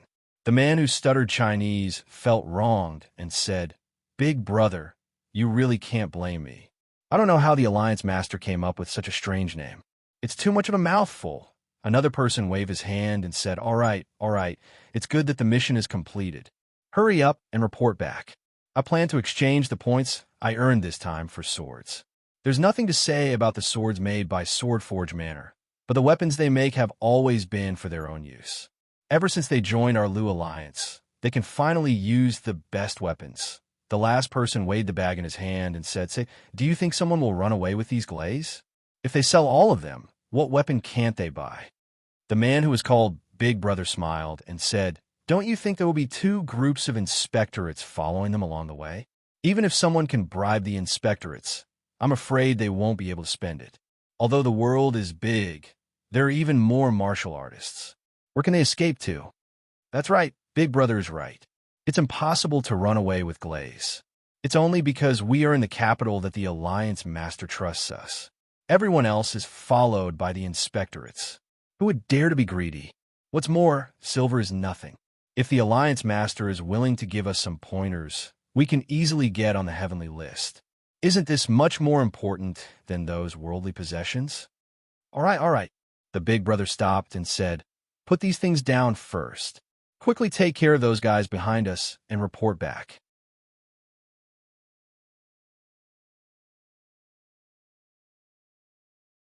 Chapter 636. Why aren't they moving? In the forest hundreds of feet behind them, someone whispered in a low voice. Ever since these foreign merchants left Golden Jade Pavilion, they were ordered to follow behind them. Foreigners were foreigners after all. They did not have the slightest vigilance. Carrying treasures worth hundreds of thousands of taels of silver, they swaggered on the road. All the way out of the city, the roads they took became more and more remote. They were simply thinking about the people following behind them. In the wilderness, there was no place more suitable for killing people, robbing treasures, and destroying corpses. Once they walked a bit further and reached an even more desolate place, they would be able to make their move. Suddenly, someone whispered, Why aren't they moving? They put the things down. Not good. They seem to have found us. The leader was also stunned when he heard the words, but then he slapped a man's head and said, What are you panicking about? There are only 5 of them. Even if they find us, what can they do? Let's do it. 20 silhouettes dashed out of the forest and headed in the direction of the 5 people. One of the men carefully put aside the bag he was carrying and said, "Brothers, you take a break and leave these people to me." A man next to him gritted his teeth and said, "Don't do this. Second brother has just broken into the heaven list. Everyone treats me as a soft persimmon. I have been challenged 18 times in 3 days. It's really hard to calm down if I don't vent my anger on the opposite side." The 20 people who took out black cloth to cover their faces were surprised to find that the 5 people not only didn't escape, but even 2 of them directly faced them. "Kill." The leader whispered and unsheathed his long saber. After a quarter of an hour, the 20 people had bruised noses and swollen faces. Their clothes were taken off, leaving only a crotch cloth. They were tied to the tree with their hands behind their backs. Their faces were extremely pale, and their expressions were of horror and despair. Spare my life." They watched as the foreigners tore off their loincloths. They seemed to have thought of something, and their foreheads were drenched in sweat. "You don't talk about morality." One of the foreign men looked at them and stammered a few words. He patted the long saber in his hand, which made everyone's heart tremble. "Big brother, why didn't you just kill them just now?" A slightly younger man quickly stepped forward from the forest and asked. The man shook his head and said, 20 lives, the government will definitely investigate to the end. If they find something, won't it cause trouble for the Alliance Master? Don't worry, after losing so much face, these people definitely won't make too much noise." They got lucky. The conversation died down, and the footsteps gradually faded away. After an unknown period of time, a voice came from another part of the forest. 2 figures walked into the forest. One could vaguely see that they were a man and a woman. "Sen Lang, don't worry." There seemed to be the sound of clothes being taken off, followed by the woman's somewhat worried voice. "Sen Lang, won't others see us here?" "I won't." The man's breathing was a little heavy. All right then," the woman said softly, and the rustling sound began to grow louder. "Can the 2 of you wait for a moment?" Suddenly, a voice came from behind them. The woman's face instantly turned pale. She turned her head to take a look, and in the next moment, a scream could be heard. You don't run away. Come back. Please help us. We will repay you in the future." 20 servants of the Chui family were stripped naked and tied up in the forest outside the city. They were found by a woodcutter overnight. He rubbed the space between his eyebrows. He looked at the second young lady and asked, "Are the people you arranged reliable?" Mississippi Lou waved a hand, and the servants of the Lee family carried a few large boxes into the room and left respectfully. She waved a hand, and the lid of one of the boxes opened automatically. There were all kinds of pearls, gems, and jade inside, and the whole room was lit up. "All right, let's do it." Lee slammed the table and said, "In the meeting room of the Lu League. Do you all remember your targets?" Lu Luo sat at the head of the table and said in a low voice, "Yes, Chuzhou City, Golden Jade Pavilion. Qing'an City, Golden Jade Pavilion. Qingzhou City, Golden Jade Pavilion." Not long after that, a dozen people walked out of the meeting room. Carriages drove out of the hall, and each carriage was followed by a dozen people. The carriages traveled in different directions and disappeared on the official road. Over the past 2 days, from the nobles to the ordinary people, the topic of discussion was still glass. The brothels always follow the trend of the masses, and the stories told in the brothels also kept up with the times. In the past few days, there were a few legends about glass. For example, in The Journey to the West, Monk Shai used to be the curtain-lifting general in the heavenly court, but he was banished from the heavenly court because he broke a glass lamp belonging to the Queen Mother of the West.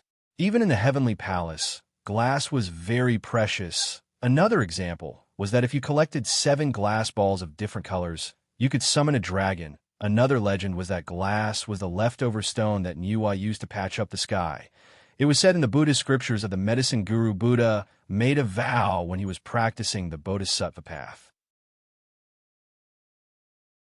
He wished that his body would be as clear and pure as glass, and that he would use the power of the fire net to purify the suffering of all living beings, of course. The nobles rarely went to the brothels to listen to such stories. What they cared about was the Wang family's glass bazaar tomorrow, in the main residence of the Chui family in Jing City. 20 people knelt on the ground with their heads lowered, and their faces were pale. The man with the surname Chui yelled, "20 of you can't beat 5 of them?"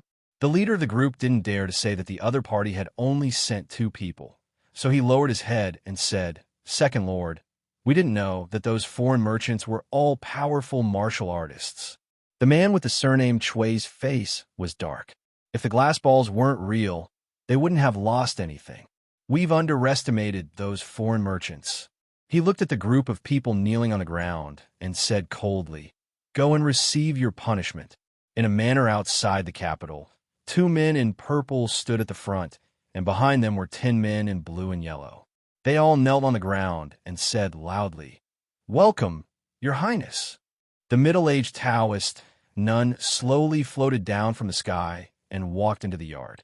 A man in purple tore off the red cloth covering something in the yard, pointed to a towering white jade statue below, and said, "Your Highness, this was carved by a skilled stonemason under my command. It took me 3 months to carve it. It will definitely." The middle-aged Taoist nun glanced at him and asked, "I heard that many temples in the capital have glass Buddha statues." The man in purple was stunned and said, "Your Highness, it is true. I've also thought that if I can also make a glass statue for Your Highness, I'm afraid it will attract countless believers. But except for the glass guanyin statue that the Cold Mountain Temple got from foreign merchants, and the glass statue that the County Count of Chong and gave to the eldest princess, the others are all from the Imperial Palace, and we can't get in touch with them.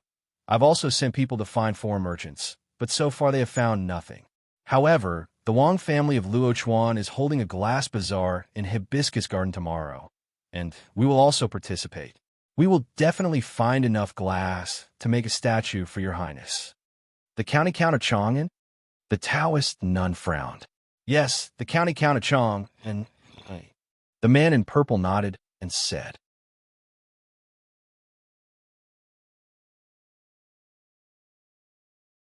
Chapter 637.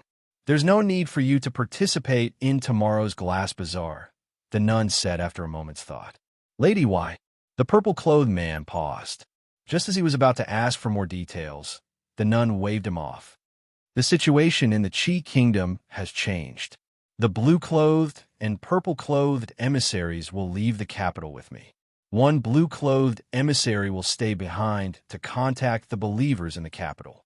Time is of the essence, so make your preparations. We'll depart at noon tomorrow at the latest," the nun said calmly as she looked into the distance. "Yes, lady." The purple-clothed man cupped his hands and bowed. "I'll make the arrangements immediately." After slowly retreating from the courtyard, he walked up to the crowd, still kneeling outside.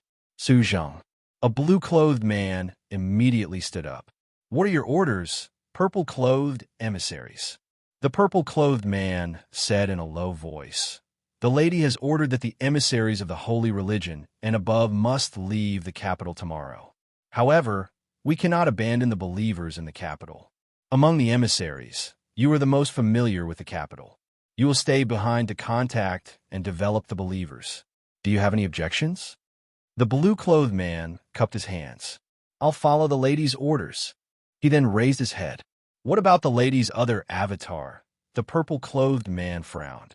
"From now on, you will be in charge of all matters concerning the holy religion in the capital.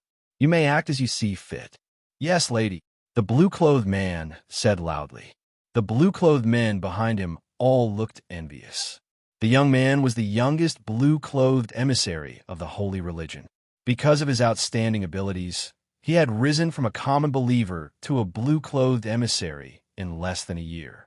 If he were to advance one step further, he would become a purple-clothed emissary, second only to the lady and the protectors. Now that the believers in the capital were handed over to him, it was only a matter of time before he became a purple-clothed emissary. Within the courtyard, the middle-aged nun looked in a certain direction and slowly recited the name. The Wong clan was going to hold a glass auction soon. This was a business that involved at least 1,000,000 taels of silver. Perhaps it was because he had seen too much silver and treasures in the past few days, but at this moment, Li Yi actually calmed down. Duan Wu and Li Yingkai were playing marbles in the courtyard. The two of them didn't have much fun for many days. The old granny was going to send this brat to a math college. After a while, Duan Wu would also have to go to the Princess Royal Highness's female college.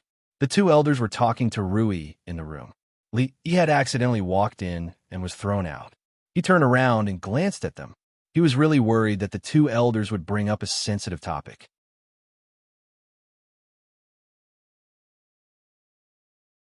He had been having a headache over this matter for the past few days. Looking up at the sky, he estimated that it was about time. After all, he still had to make a trip to Hibiscus Garden today. Walking out of the door, he saw Fong squatting under a tree, looking up at the sky. "Let's go." Li Yi glanced at him and got into the carriage. Inside the room, old Madam of the Li family pulled Rui's hand and asked anxiously, "Do you like to eat sour food these days?" Rui nodded and said, "A little." "Tell me, did your period come last month?" Although old Madam, he was blind, at this moment, her lifeless eyes seemed to be glowing. She hurriedly leaned over and asked in a low voice. Rui blushed and said, last month, not last month." Old Madam Li's face immediately revealed an ecstatic expression. She said, quick, go find a doctor. You two are so old. Why don't you know anything?" Looking at old Madam Li, who hurriedly went out to make arrangements, Rui opened her mouth, but in the end, she didn't say anything. It was just a habitual discomfort. Even a grandmaster couldn't avoid these matters with women. Sometimes, she even wished that she wasn't a grandmaster. Now that the Li family was considered influential, they naturally had to find the best doctor. After an hour, a famous doctor in the capital was helped out of the carriage. He was dizzy from the jolting along the way and first held onto a tree outside to regain his composure. Before he could regain his composure, he was dragged into the mansion by a man. The man, surnamed Su, said impatiently, "If you want to vomit, you can vomit later. Let's get down to business first." The doctor had a helpless expression on his face, but he also knew that he couldn't afford to offend this family, so he was dragged in by the man. Not long after, the doctor withdrew his hand from the woman's wrist. "How is it? Are you pregnant?" Old Madam Li asked impatiently. Although the woman didn't say anything, there was a look of anticipation on her face. "Pregnant?" The doctor looked at old Madam Li in confusion and shook his head. "I haven't felt the pulse of pregnancy." "Young madam, you've been worrying too much lately and have been depressed. Wait for me to write you a prescription. You'll recover after a period of time." Old Madam Li was startled for a moment before a trace of disappointment appeared on her face. She immediately smiled and said, "Then I'll have to trouble you." "Doctor," she turned to look at Rui and held her hand. "It's all right. You're still young. There will be plenty of opportunities in the future." Rui nodded and smiled faintly. After the time it took for a stick of incense to burn, the doctor handed the prescription to old Madam Li. Before he left, he turned back and said, "Mental illness requires mental medicine. Pills can only be used as a supplement. Young madam, you should let go of the knot in your heart as soon as possible." When he finished speaking and turned around, a carriage came from the side and slowly stopped in front of the Li mansion. A white-haired old man carrying a medicine box got out of the carriage. When he raised his head and saw the people at the gate, he was slightly stunned. Rui looked at the old man and walked up to him, saying, "Dr. Liu, my husband just went out. I'm afraid he won't be back until very late." Liu Jimin shook his head and said, "I'm not here to see County Uncle Li. 2 days ago, County Uncle Li said that Madam Li wasn't feeling well and asked me to come and see her. It's just that I've been delayed by something these past 2 days." Rui smiled and said, "If that's the case, Dr. Liu, come in and have a seat." She only vaguely knew that this Dr. Liu seemed to be an imperial physician in the palace and had a close relationship with her husband. Even if she didn't need him to treat her, she couldn't neglect him. At this moment, old Madam Li was disappointed and didn't have much interest in this Dr. Liu. As for the doctor just now, He looked at Lu Jimin with slight dissatisfaction. After thinking for a moment, he actually went in again. Xiao Huan, go make a cup of tea for Dr. Lu. After entering the hall, Rui first ordered Xiao Huan. Yes, Mississippi. The servant girl immediately trotted away. After Lu Jimin sat down, he directly looked at Rui and said, I don't know if Madam Li can let me take your pulse first. Rui smiled and said, My body has been much better these past 2 days. There's no need to bother Dr. Lu. She really didn't want to hear the same words a second time. Old Madam Li came over and said, Your health is more important. Let Dr. Lu take another look. She was frightened when she heard the word heart disease and heart medicine just now. It's not a bad thing to have another doctor take a look. Moreover, in her eyes, the doctor who came later had a fluttering white beard and a sage-like appearance. He seemed to be more reliable than the previous doctor. As for the doctor standing on the side, he just glanced at Lu Jimin with contempt and didn't say anything. Since he had already been invited, there was no need to invite another doctor. Didn't inviting another doctor mean that they didn't trust him?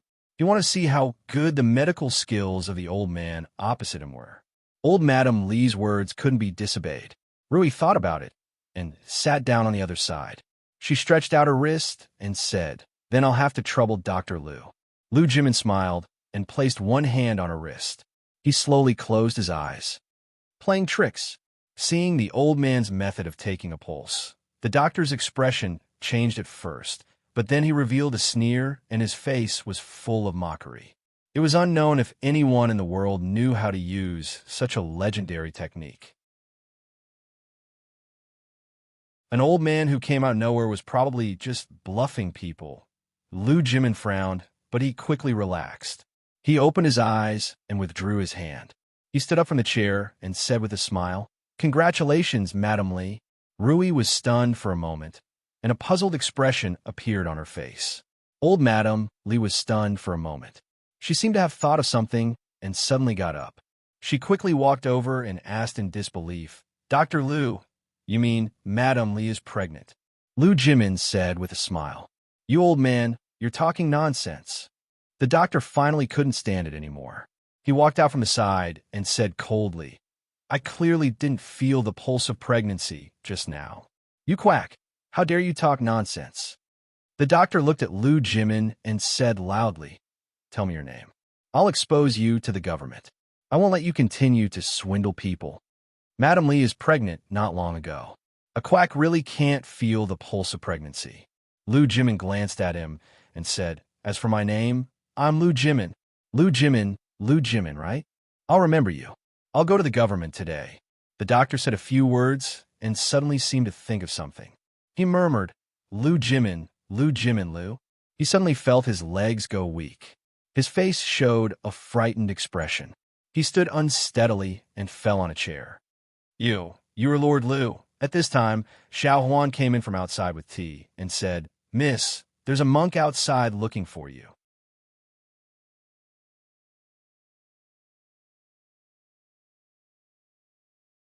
Chapter 638. The old lady looked at Lu Jimin anxiously and asked, Is this true? Is Rui really pregnant? What are you talking about? What are you talking about? The doctor suddenly jumped up from his chair and looked at the old lady with dissatisfaction. What do you mean by this? Do you know who is standing in front of you? This is the imperial physician of this dynasty. Lord Lu's medical skills are unpredictable and unparalleled. If he says it's a pregnancy, it's a pregnancy. It can't be wrong. Shut up. Lu Jimin glared at him. Even he didn't dare to talk to the old lady of the Li family like this. If Uncle Li heard this, what would he think of him? Lord Lu, do you want to take a closer look? The old lady was still a little uneasy and asked anxiously. Lu Jimin smiled and said, Don't worry, old lady. Madam Li is pregnant not long ago. It's normal that ordinary doctors can't see it. Even I almost couldn't see it just now. Miss is pregnant. Xiao Huan put the tea on the table and hurried over. She looked at Rui's belly with her mouth wide open and asked with surprise and joy, Umipa, I wonder if Uncle Li is here. My master has something for you. A voice came from outside the door. The old lady turned around and looked at the young monk. She said in surprise, It's Master Mingjing. Is Master Tanning here? Master Tan Yin had a high status in the hearts of Buddhist believers in the capital. The old lady couldn't neglect him and hurried forward to ask. The young monk shook his head and said, "Master is meditating in the temple. He asked me to bring 2 scriptures and a prescription for Uncle Lee." The little monk took out a cloth bag from his bosom and handed it over respectfully. "Prescription?" Lu Jimin came over and glanced at the prescription on the 2 scriptures. He said with a smile, "Master Tan Yin's medical skills are indeed worthy of his reputation. This prescription is used to regulate and stabilize the fetus. It seems that the master has already seen that Madame Lee is pregnant. You don't worry now, do you?" "Don't worry, don't worry." All the wrinkles on Madame Dowager's face smoothed out. She looked at the young monk and said, "Little Master Mingjing, please go back and thank Master Tan Yin for us. I will go up the mountain to fulfill my vow another day and offer enough incense for Cold Mountain Temple." When he turned back to look at Rui, his expression immediately changed. He walked over to help her and said, "Why are you still standing here? Hurry up and sit down." "Old madam." Rui had just opened her mouth to speak when she was rudely interrupted. "What about me? This is a serious matter. You youngsters won't understand." The old madam waved her hand and said, "In the future, you will stay at home and not go anywhere. You're not allowed to do anything. You're not allowed to do chores like washing and cooking. Leave it all to the servants in the manor." "Which rich family in the capital would spoil their servants like you do?" Madame Dowager turned around and said to the 2 maidservants outside the door with a sullen face, "Did you hear that? If I see that you don't serve young madam well in the future, I'll kick you out of the house." "Got it," the 2 maidservants hurriedly replied. In the time it took to drink a cup of tea, this news had spread throughout the Lee manor. Housekeeper Lee, who had always been harsh, was rarely generous. The maidservants and servants all received a lot of money. Even the horses in the stables were fed 2 handfuls of fresh grass. When Lu Jimin came, he only carried a small medicine box. When he left, even the carriage was stuffed full of gifts. The young monk was carrying a large pile of boxes. Even his head could not be seen. Sai, the doctor from the capital, walked out of the Lee family's gate and put away a copper coin threaded with a red thread. He sighed with a face full of regret. "Hello, second young mistress." Mississippi Lu walked through the gate and happened to see a man riding a horse straight out of the manor. She frowned. When she walked through the gate, she saw the joyful expressions on the faces of the maidservants in the manor. She was slightly startled. In Hibiscus Garden, it was a rare occasion of the year.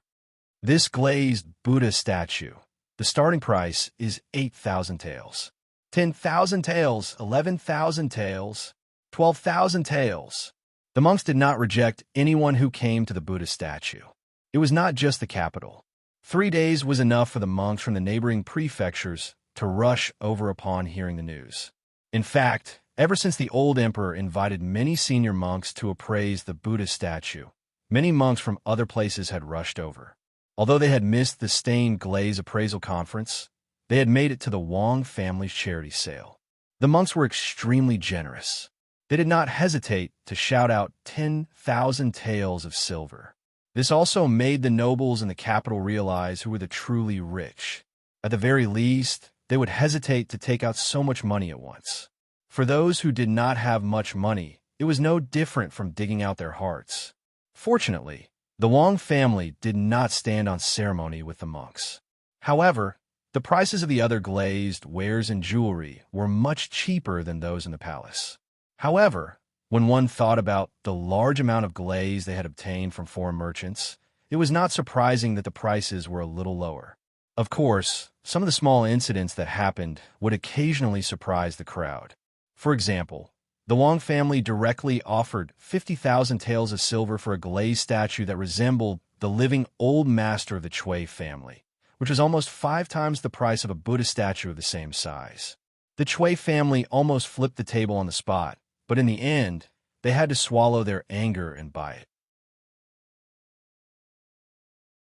If the old master's glazed statue were to be bought by someone else, the Chui family would lose face. It was not something that could be bought back with 50,000 taels of silver. When Fong walked out of a hibiscus garden, he was still rubbing his hands. He could even feel his whole body trembling. Come to think of it, this was like a penniless pauper suddenly mastering the godly skill of turning stone into gold. The fact that he could still stand there so steadily showed that his mental fortitude was not bad. To a certain extent, this was even better than turning stone into gold. After all, glaze was more expensive than gold. In fact, Li Yi did not understand Fong's behavior. With Fong's current wealth, buying a big house was not a problem at all. If he could get past Madame Fong, a beautiful concubine could enter the house at any time. However, although he had money, he had never spent it. The money for Zhuzi's marriage should have been enough a year ago, right?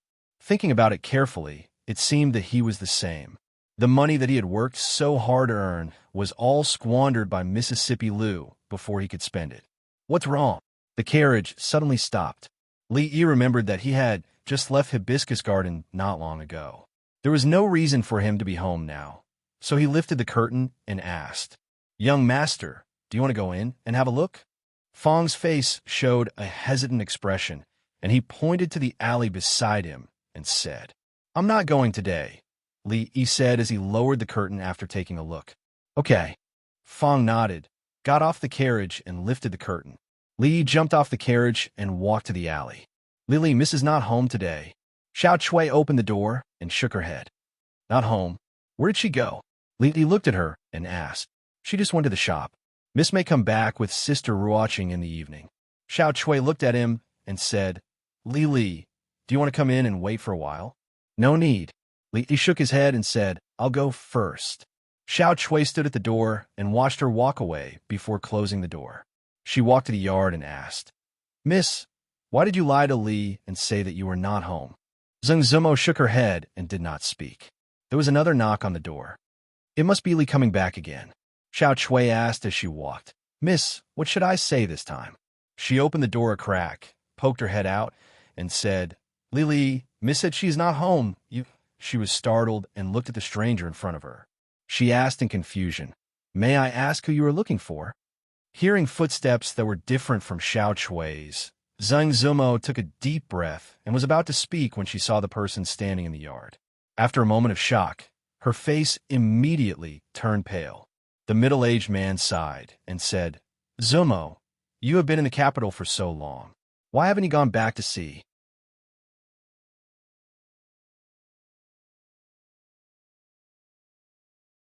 Chapter 639.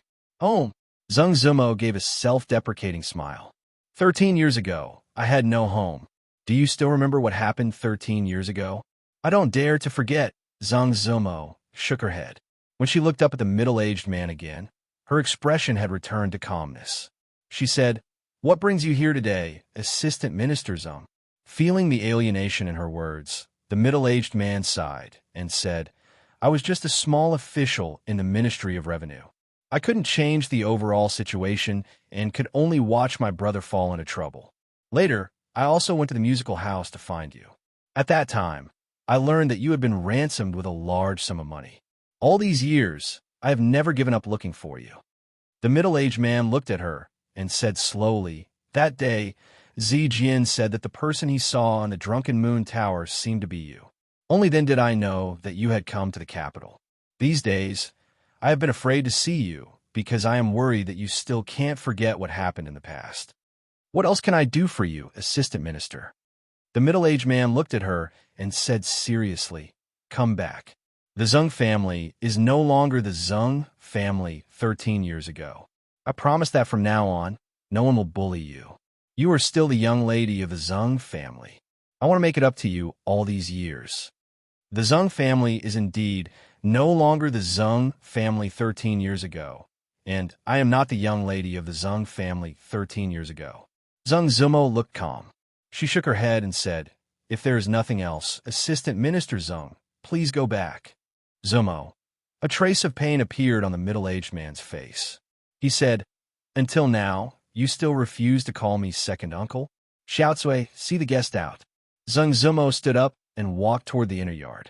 The moment she turned around, 2 lines of tears fell silently from her pretty face. "I will come again." The middle-aged man sighed and looked up at her. There is one thing I need to remind you of. Stay away from that Earl of Chong, and the farther the better. Zhang Zumo's footsteps paused, and then she sped up and disappeared behind the moon gate. Please go back.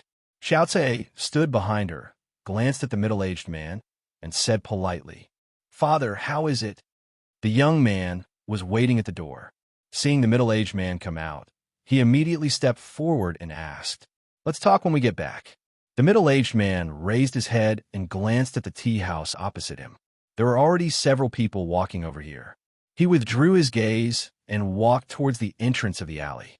Not long after, an angry and embarrassed voice came from the carriage. What? She actually refused? Does she think she is Pa?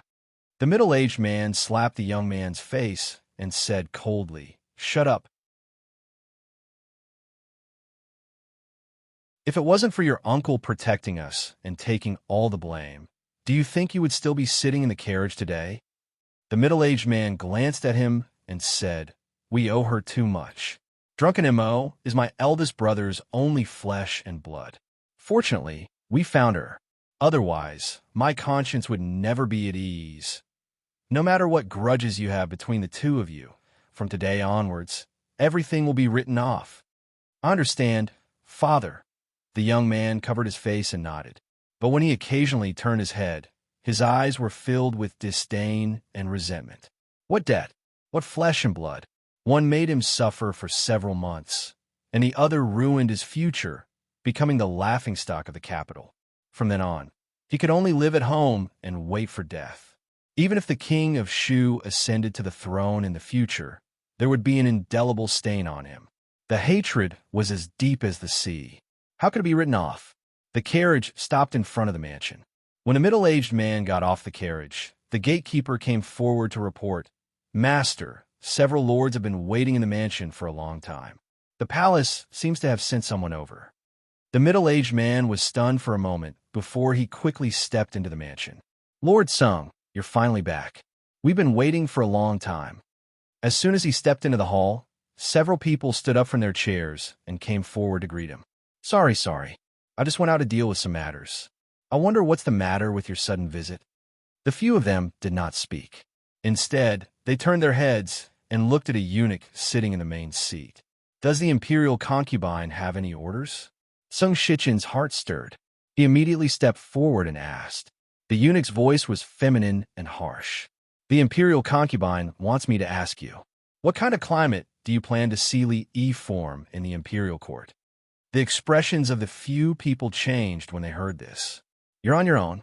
The eunuch only said a few words before he floated away, leaving the few people in the room looking at each other.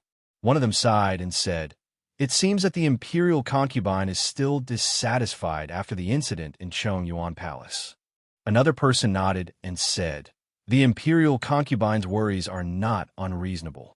Who would have thought that a small character who could be easily crushed would grow to such an extent? Now, he is no longer relying on the protection of His Majesty. But it's not so easy to touch him now. Not only do we have to face His Majesty, but we also have to face half of the imperial court. Someone said worriedly, the currently the Earl of Chong, and was no longer the inexperienced and insignificant person that he was a year ago. If one counted carefully, how many things had he done, directly or indirectly, and how much support had he received from the courtiers over the past year? He was not a person of the officialdom. They were powerless against such a person a year ago. So, what could they do after a year? If they really had to face it head-on, some of them might even be smashed to pieces. This matter can't be rushed. We need to think about it at length. Sing Shichen thought for a moment and said, I think the others have also received the imperial concubine's instructions. Let's act according to the circumstances. Everyone nodded when they heard this. This time, the imperial concubine should be serious. That county early would probably have a hard time in the future. Ba. He waved his sleeves to sweep away the dust on the road. He looked at old Sue and said discontentedly, What's the matter that makes you so anxious? Is it because your wife is pregnant? No. Old Sue jumped off the horse and said excitedly, Sir, it's the first Mississippi. The first miss is pregnant. What? Li's body shook, and his eyes widened. He grabbed his arm and asked, "What did you say?" "The first miss is pregnant." Old Sue panted heavily and said, "Just now, an imperial physician surnamed Lu went to our house. After feeling the pulse, he said that the first miss is pregnant. Also, a monk sent a prescription to prevent the miscarriage. Young master, you should go back quickly." "Stop talking. The young master has already left." Fong patted him on the shoulder and said, pointing to the horse that was galloping away, "Hurry up." He waved the reins, and the carriage started slowly. "Ha, young master, this time we must hold a banquet for 3 days. When the young master is born, we will hold a banquet for him for a month." Fong got off the carriage and rushed into the mansion. He stepped into the yard and said with a smile. The Fong family's sister-in-law came out of the room. She glanced at him and said, "Keep your voice down. Don't disturb the first Mississippi." Then she asked discontentedly, "Where is the young master? Why didn't he come back with you?" "What's more important than this?" Fong was stunned for a moment and said, "Didn't the young master come back on horseback long ago?" "No." The Fong family's sister-in-law looked confused. A Taoist nun in a loose Taoist robe led a horse and walked on a path in the forest.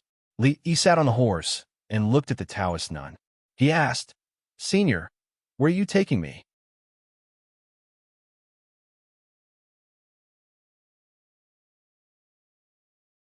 Chapter 640. The Qi Kingdom. The middle-aged Taoist nun didn't look back and said lightly, "The Qi Kingdom?" Li's face changed.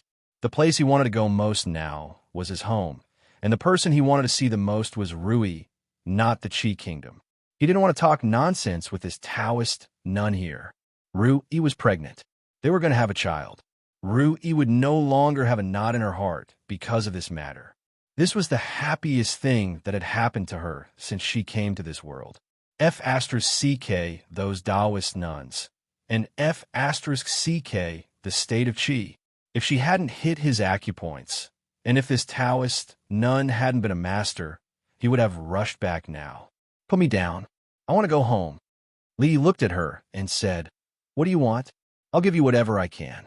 As for silver, how much do you want?" The Taoist nun kept walking and asked indifferently, "The colored glass that appeared in the capital recently was all made by you, right?" "You want colored glass?" Li was stunned and said, "You should have told me earlier that you wanted colored glass. Let me go back, and I'll tell you how to make colored glass. You can sell it in the Qi Kingdom or the Zhao Kingdom. If you don't believe me, you can go back with me." The colored glass was about to become worthless glass. Even if this Taoist nun knew how to make it, it would be useless. Besides, once they got home, it was uncertain who would rob who. The Taoist nun looked back and said, "If I were you." Li suddenly felt a strange cold wind blowing around him. "So, you won't let me go back no matter what? You have to go with me." The Taoist nun looked at him and said, "Don't worry, I won't hurt you.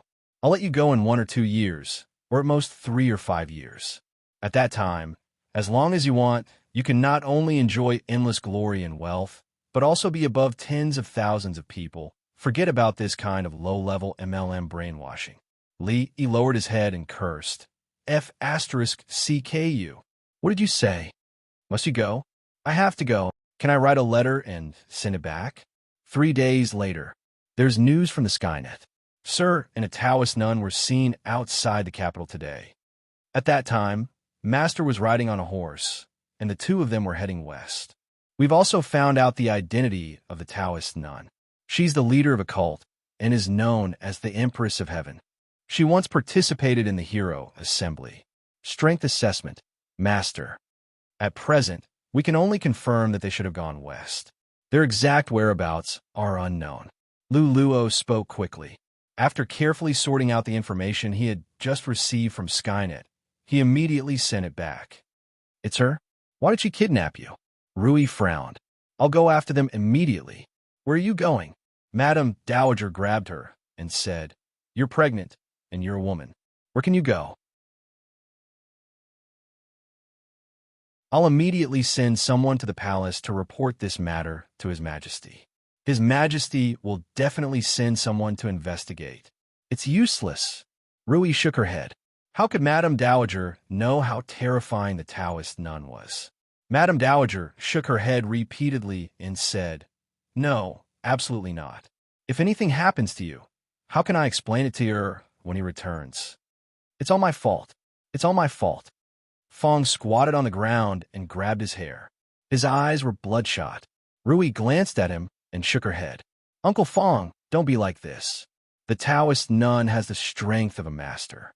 All the guards combined are no match for her. Don't worry. That boy is very clever. Little ear, you stay at home and take care of yourself. I'll go there myself." A voice came from behind. Second granduncle walked in leisurely with his hands behind his back. Where are you going?" Madame Dowager asked in confusion. Mississippi Lou shook her head and said, "No, I can't fight with others in the future. If second granduncle leaves, what will happen to the family?" The old man frowned and said, "That's really troublesome. Recently, there were more and more uninvited guests who secretly visited the family, and their strength was getting stronger and stronger. They used all kinds of means. Rui couldn't fight with others in the future. If he left, the guards of the Lee family, including those ordinary masters, could not guarantee that nothing would go wrong. It was really a headache. I'll go." Mississippi Lou clenched her sword and said, "No." Rui refused immediately. "You're no match for the Taoist nun. I'll act according to circumstances." "No." Outside the Lee family's mansion, the servants of the Lee family looked at an unfamiliar old man standing at the door and asked, "May I ask who you're looking for?" Although the old man was a little sloppy, the people who could come to the county earl's mansion were all well-known figures in the capital. They didn't dare to judge a person by his appearance.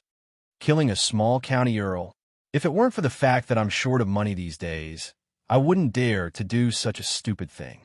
The sloppy old man threw a milky white lump into his mouth and said, "Is County Earl of Chong and Li Yi in there?" Although he was a grandmaster, grandmasters were not above the common people. They also needed to eat and drink. Although it was shameful to do this kind of killer's work, he had never cared about this kind of thing in the past.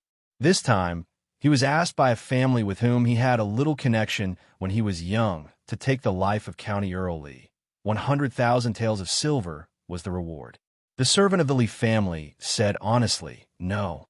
The sloppy old man was stunned and asked, "Where did he go?" "He went out and hasn't come back yet." The old man frowned and said, "In that case, I'll wait here for him to come back." As soon as the old man finished speaking, the servant only felt that everything in front of him went black, and then he collapsed on the ground powerlessly. "You're lucky. 100,000 taels of silver for one life." I said one life, and I mean it. I'm a man of my word. The sloppy old man murmured and knocked out several maids and servants in the courtyard. He also casually took care of several people who looked like guards. Hearing a sound coming from a courtyard, he strode in. "I only kill." The sloppy old man didn't finish his sentence. He was stunned when he saw several figures standing in the courtyard. He immediately bowed to the ground and said, "I'm sorry. I went the wrong way." Cough, cough. After saying that, he turned around and left without any hesitation. Because he was too nervous, the candy just now was stuck in his throat, and he didn't dare to swallow it immediately. "Come back." An old voice came from behind. The sloppy old man stopped, turned around, and knelt on the ground. "I have eyes but failed to recognize Mount Tai. Please spare my life, Senior." His voice was trembling, and cold sweat broke out on his forehead. "Not bad." The old man looked down at him and nodded with satisfaction. He said, "Get up. What's the matter? Get up and talk."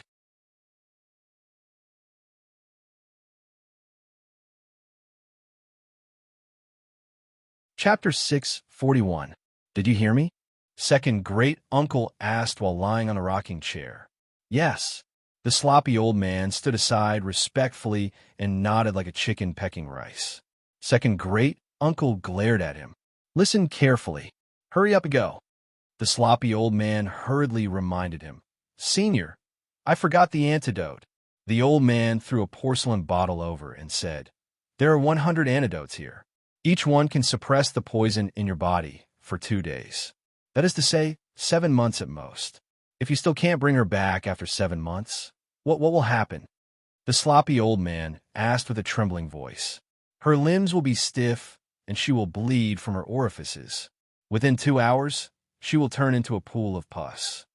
The sloppy old man's expression changed drastically, and he said, Senior, can you give me a few more?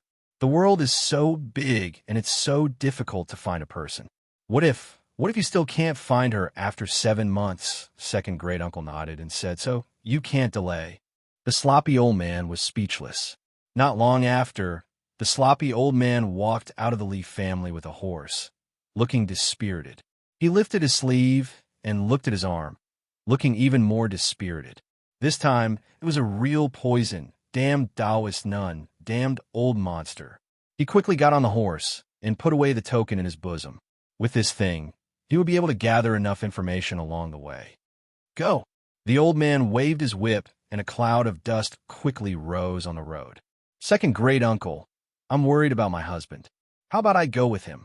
Rui walked forward with an anxious look on her face. What's the use of you going? Second great uncle glanced at her and said, You're pregnant now. Can you fight with a guru? Don't use your true chi before the child is born.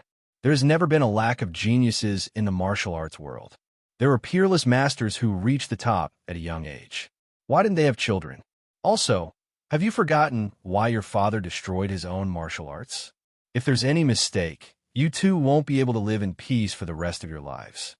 Rui bit her lip and finally fell silent. Where's Rui? The old man suddenly asked. She went to Lu Meng. Rui looked up at the west and sighed. I wonder how much Xiang has suffered. These fruits are all wilted and not fresh at all. Do you have pears? Give me 2 fresh pears. Li laid comfortably on a soft bed and pointed at the blue-clothed man in the room. Where can I find fresh pears for you in this season? The blue-clothed man's eyes were almost spitting fire. He said angrily, Moreover, this is a ship. Don't go too far. Are you coming? Wait a minute. The blue-robed man's face fell as he strode out of the room. He rubbed his head and threw a candied date into his mouth. He had been on the boat for 2 hours, and his head was a little dizzy.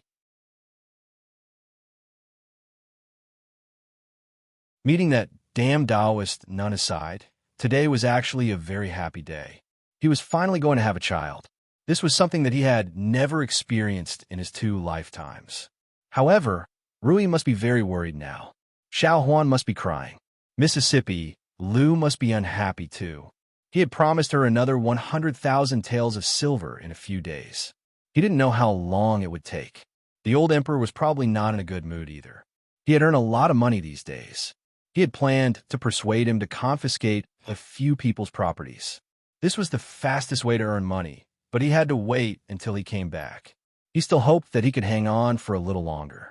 If he died early, the Jing kingdom would be in chaos. After all, the king of Shu would not be able to return to the capital alive. The other princes would definitely be locked in a fierce battle. At that time, the eldest princess, Yong Ning, and the proud Lolita, the pears you wanted. The blue-clothed man walked in and placed 2 yellow pears on the plate on the table. You really have them? Li asked in surprise. The corner of the blue-clothed man's mouth twitched. He had almost rummaged through the warehouse to find these 2 pears. This despicable fellow, how dare he make fun of me like this? If not for her ladyship's instructions, he swore that he would have killed him. Unfortunately, they're not fresh. Li shook his head and said, Oh yes, do you have wine? Drinking wine is a hindrance. Her ladyship forbids it. Bring a jar of wine over.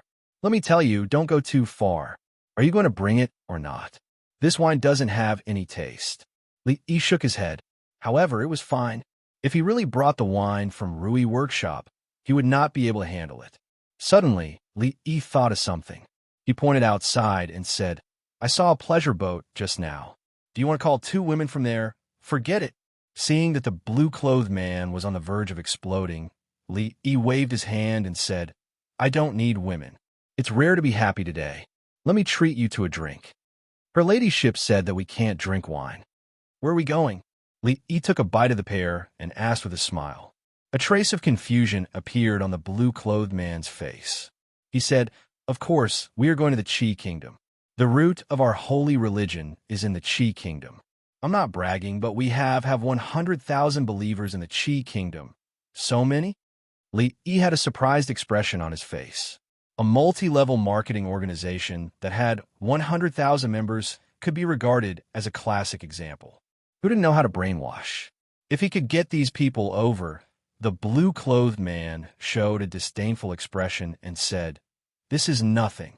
Not only the Qi Kingdom, but also your Jing Kingdom. The holy religion has many believers. We deliberately took a detour to go to the Shu Kingdom." "You know the king of Shu, right?" "Yes, I've heard of him, but I'm not familiar with him." Li Yi nodded. When he was about to continue asking, he suddenly heard a bang. The blue-clothed man fell on the table and snored. "Carry him out." The middle-aged Taoist nun walked in from outside the cabin and waved her hand. Immediately, someone carried the blue-clothed man out. "What do you think? As long as you join our holy religion, you will immediately receive the treatment of a protector. I hope you can consider it carefully. I don't even need the Lu Alliance to work for our holy religion," the Taoist nun said. When she looked up again, she found that the young man in front of her had fallen asleep on the soft couch. She frowned and turned to walk out of the room. She waved her sleeves and gently closed the door. "Keep an eye on him," she said to the two people at the door, then floated away. Li Xian happily stepped into the mansion. As soon as he entered, he said loudly, "I just met Lu Jimin at the palace gate." He looked at the young servant girl with red and swollen eyes and asked, "What happened? Who bullied you?" After a while, he walked out of the Li mansion with a gloomy face. He got on the carriage and said in a low voice, "To the palace. That boy's wife is pregnant." Emperor Jing put down the accounts in his hands and temporarily suppressed the joy of nearly 1,000,000 taels of silver entering the national treasury. He smiled and said, "Pass the decree that Chang and County Earl Yi is dedicated to his duty and share the emperor's worries. He will be granted the title of Marquis of Chang and County. His wife, Lady Lu, is smart, virtuous, dignified, and elegant." Changda hurried in from outside the hall. He looked up at Emperor Jing and said, "Your Majesty, County Earl Yi is in trouble." "Bastard! How could such a thing happen under the emperor's rule?" Emperor Jing's face darkened. The next moment, he covered his chest and frowned deeply. After a quarter of an hour, a group of fast horses galloped out of the palace gate. The secret intelligence office turned out in full force, which made the officials and nobles in the capital tremble. The Glazed Bazaar had just ended. Was His Majesty going to make a big move again? When Li Yi woke up from his sleep, it was already dusk. He pushed open the door and walked out. On the sparkling river, there were groups of pleasure boats and laughter. He didn't know where he was. "Aren't we leaving?" He looked at the two people at the door and asked. "The river is congested at this time. Her ladyship has ordered us to leave after midnight." Li nodded and said, "It's still early. Why don't we go up and listen to the opera and watch the singing and dancing?" "What did you do to me just now?" The man in blue walked over angrily from the side. "I want to go up and listen to the opera. Do you want to come with me?" The man in blue said angrily, "Don't even think about it. I won't be fooled by you again. You can only stay on the boat. You can't go anywhere." He waved his hand and said, "Then I'll go and ask your ladyship." After a quarter of an hour, "Look, isn't it more interesting to go out than to stay on the boat?" Li looked back at the dozen people behind him, pointed to the front, and said, "There's a brothel in front. Go in and watch the opera and listen to the stories. If you see anything you like, just buy it. I'll be the host today. Remember to go back and ask your ladyship for reimbursement."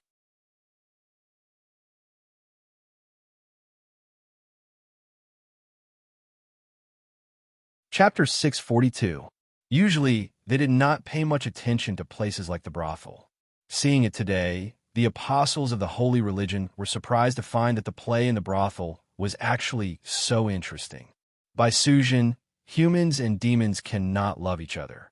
The sea of bitterness is boundless. Repent, and you will be saved. On the stage, A monk wearing a bright yellow kasaya held an alms bowl in his hand and pointed it at the woman in white on the ground. The woman looked up at the monk and said in a sad voice, "Fahai, I and the official are really in love. Why are you so aggressive?" "Umaba." The monk said the name of Buddha and sighed. "In that case, I have to accept you." The audience under the stage shook their heads and sighed. What a love between humans and demons. The Legend of the White Snake was a long-lasting play. Even after watching it several times, they could still see some freshness in it. "You old bald donkey, why did you break them up? I will kill you." A young man rushed onto the stage angrily and kicked the monk to the ground. The alms bowl rolled far away. The monk who was kicked to the ground was stunned. The white snake was stunned. The audience under the stage was stunned. The dozen apostles were also stunned. The plot of the Legend of the White Snake was wonderful, and the performance of the two actors on the stage was even more vivid. However, it was rare to see someone like this young man who was immersed in the play. Obviously, he really regarded the actor who played Fahai as an old bald donkey who wanted to break up the lovers. Several strong men hurried onto the stage and walked in the direction of the young man. However, they were stopped by two men who jumped onto the stage. "Get out of the way, don't interfere with the performance." Several strong men were about to come over. However, although the two people were thin and weak, their strength was not small. The few men could not cross their line of defense at all. That Fahai tore off the kasaya on his body. He wanted to cry, but had no tears. He said, "I am not Fahai." He rubbed his butt, and his heart was really full of mixed feelings. Although he had been kicked, as an actor, what could be more proud of than playing a role to the point where the audience couldn't tell what was inside or outside the play? "I am sorry, I am sorry." The young man finally came to his senses and said awkwardly. He jumped off the stage and said in a low voice, "What are you waiting for? Haven't you embarrassed yourself enough?" After saying that, he quickly walked out of the door. The few of them exchanged looks and shook their heads. He was the one who was embarrassed, not them. However, the old monk had acted really well. They nearly had the urge to jump up and beat him to death. Seeing that the young man had already walked out, they hurriedly followed. That young man was really interesting. It's also because of that guy's good acting. He really brought Fahai to life. To be honest, I also wanted to rush up and kick him. Haha, I agree. A burst of laughter came from below the stage. The monk climbed up from the stage and said with a smile, "Thank you for your appreciation. This show is over. The next show, Flooding Jean Shan, will begin in 15 minutes. Amidst the laughter of the crowd, he slowly retreated behind the curtain and took out a small wooden tablet from his bosom. After carefully examining it, his expression suddenly changed. "Quick, prepare the horses. We're going to the capital." At the same time, Li Yi, who had walked out of the brothel, secretly sighed. The brothels scattered in various places would only hire some people to be responsible for maintaining order. They were all ordinary men, and few of them knew martial arts. The 11 people following him were not easy to deal with. Moreover, the Taoist nun was not far away. He knew better than anyone else the strength of a guru. The only thing he could do at the moment was to send a message back. "Thank God my husband is fine." As Ru Yi held the wooden token in her hand, her worried heart finally calmed down. A bald man panted and said, "It was not convenient for His Excellency to reveal his identity at that time, so he made this urgent plan. I didn't dare to delay and immediately came here overnight." "You worked hard." Not at all." The man smiled and said, "It's His Excellency who has given us performers a living. It's our honor to do something for His Excellency." "Thank you very much." Rui looked at him and turned her head to say, "Uncle Li, go to the cashier and withdraw 1,000 taels of silver." The little maid ran out with swollen eyes and said in a panic, "First miss, second miss is missing. She hasn't come back since last night." The morning assembly had just ended. The courtiers walked out of the main hall with confusion, shock, and doubt on their faces. It was rare for so many emotions to appear on the faces of hundreds of officials on such a large scale. Uncle Li of County Li was missing. Uncle Li, who was the most favored by the emperor in today's court and could influence half of the court, was missing. His Majesty was in a very bad mood today. The morning assembly that usually lasted at least 2 hours ended in less than a quarter of an hour. The strangest thing was that an official was kicked by the furious old General Shui just because he had a little doubt about the calculation school. His Majesty did not say a word and just announced the end of the assembly. Until now, they still hadn't recovered from this news. An hour later, in an official's mansion, Li Yi is missing. Should we? Forget it. Let's put this matter aside for now. If he was still in the capital, this would be a dispute in the court. But now that he is missing, if we take the opportunity to make a move, I'm afraid it will anger a lot of people. You saw it, old General Shui in the main hall just now. I also don't think it's appropriate. Whether it's those people in the imperial court or His Majesty, they won't allow anyone to add insult to injury at this time. In my opinion, Li Yi has offended so many people that there's an 80% chance he'll never return. Without him, there's nothing to worry about. They did not expect the situation to change so quickly. They quickly finalized some things. Without Li Yi, there is one less biggest stumbling block in front of the King of Shu. Congratulations, congratulations.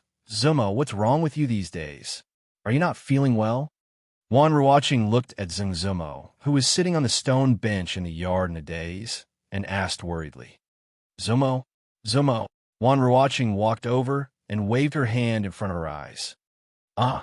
Zeng Zumo came back to her senses and said, Don't bother. I've asked Xiao Chui to buy breakfast. Wan Ruoqing was startled. She reached out and touched her forehead, saying, It's not hot, but you've been really strange these days. I'll ask Yu Zhu to get a doctor. There's really no need. Zeng Zumo waved her hand. At this time, Xiao Chui ran in from outside in a panic and said loudly, Outside, outside. Everyone is saying that Li Li is missing. Wan Ruoqing's expression froze, and Zeng Zumo stood up abruptly. Cheers. In the Drunken Moon Tower, several young men frequently clinked their glasses, their voices full of joy. That scourge has finally received retribution. I really hope I never see him again. Yes, if he's going to disappear, it's better to be thorough. Every time I think about this, I can't help but want to laugh. Several famous playboys in the capital swept away their gloomy mood, and their faces were full of smiles. I heard that he has 2 lovers in Willow Lane. Li Jianren's face showed an inexplicable smile, and he said, This time, he can't even protect himself. Let's see who can protect them. Say, even if he can come back and see that those 2 lovers are all ready. What'll he think? There was another burst of laughter. Suddenly, someone looked at the young man in the corner and said, Zijian, I heard that Miss Zeng, who caused us so much trouble last time, has something to do with your family? Zhang Zijian shook his head and said, What Miss Zeng? I don't know. Li Jianren laughed and gritted his teeth. If that's the case, then I won't be polite. At the same time, in a courtyard somewhere in the capital, a man with thin cheeks and wearing a blue robe looked at the dozens of people in the courtyard and said, You are all the elites of the holy religion left in the capital. The Empress has ordered us to lie low and endure. However, although the Empress has left the capital, there is still her incarnation in the capital. Since we have entered the holy religion, it is our duty to protect the Empress and strengthen the holy religion.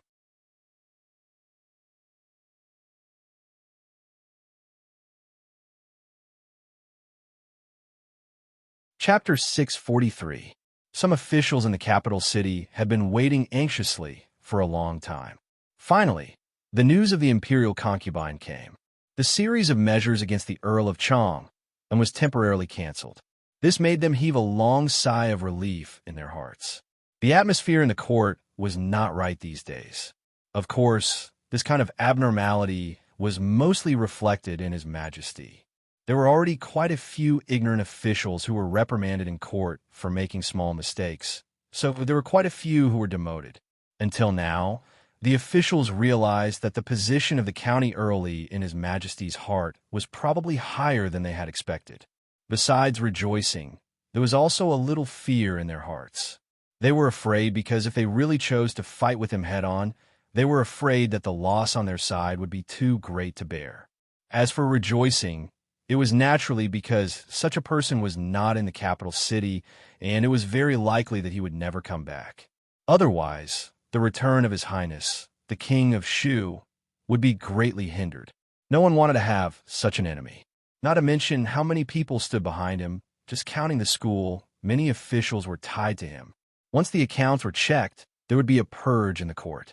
The power that belonged to His Highness, the King of Shu, really could not stand any more torment. After some depression and wind and rain, the capital city returned to the surface of calmness. In the hall of diligent government, Emperor Jing put down the memorial, rubbed between his eyebrows, and said in a deep voice, "Send more people. Send 10 executives in the palace out. If they can't find him, don't come back." Changda's figure silently retreated. In the wide square of the Ganlu Hall, a figure was moving, and the sword shadows were dense. A gray-haired old woman stood in the distance and looked at it, sighing slowly.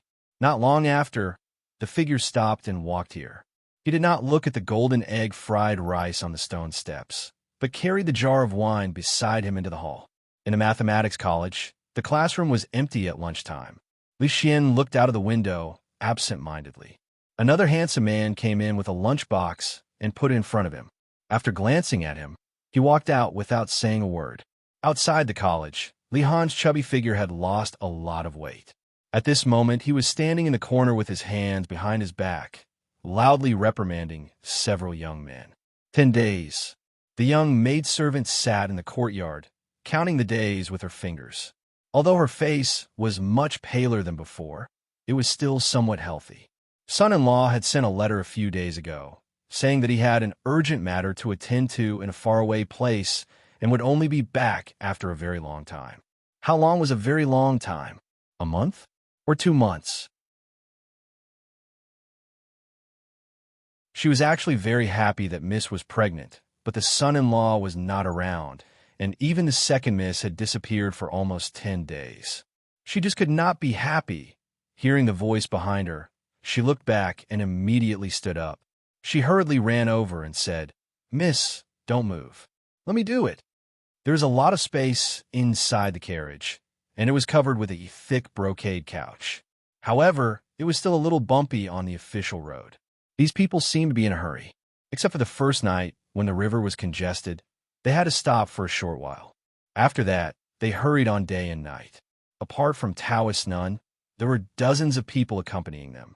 Without exception, all of them were masters.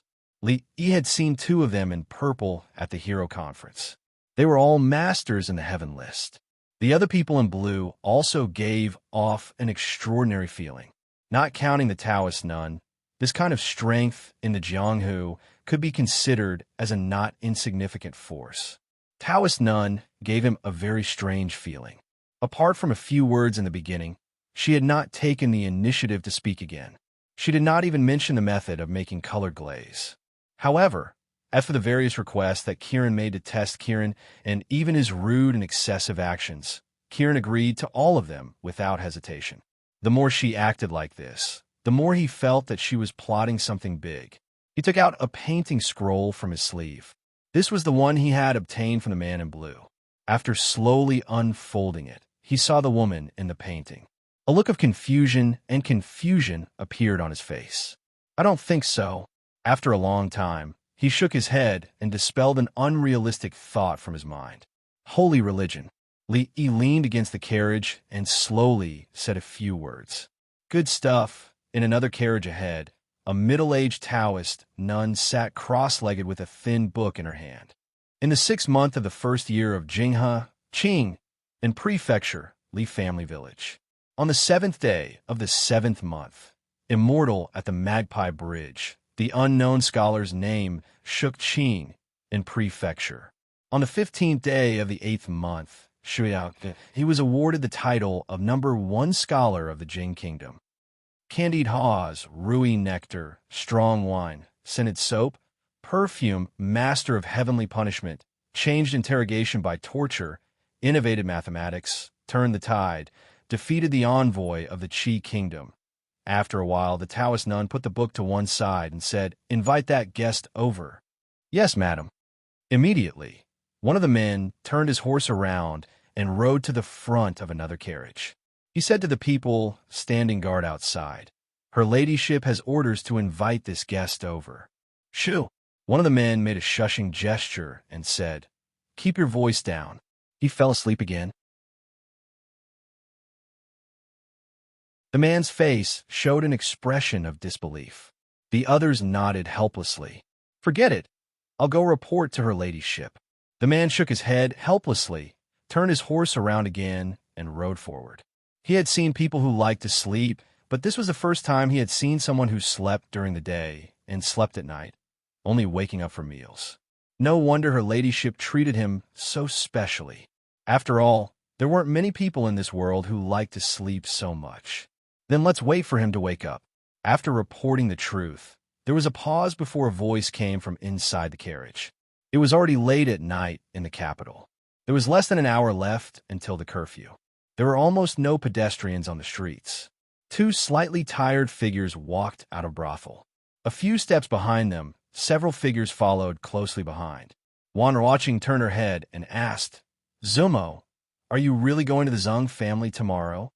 Zumo nodded and said, "I want to go there and bring back my parents' memorial tablets." Watching thought about it and said, "I'll go with you." Zumo shook her head. "No need. It's not a dangerous place. I'll be fine alone." "All right. I'll wait for you outside the Zung family tomorrow." Watching nodded and then sighed. "I wonder how he is. There hasn't been any news from the brothel for a long time." Zumo raised her head, and a trace of deep regret appeared on her face. If she hadn't asked Xiao Chui to lie to him that day, if she had asked him to stay for just a quarter of an hour, would that incident not have happened? Who? Suddenly, an explosive shout came from behind them. The 8 people immediately rushed forward and surrounded Ruoqing and Zheng Zumo with their backs to the outside. One of them even unsheathed his weapon and revealed a vigilant expression as he pointed to a distant alley on the side. One person looked into the darkness and said coldly, "Stop hiding and come out." Only the man's words echoed in the dark alley. There was still no sound.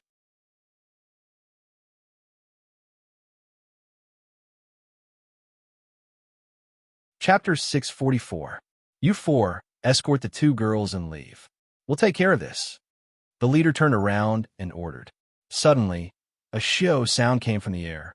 He staggered and covered his shoulder. He immediately said, "There are archers on the other side. Quickly dodge."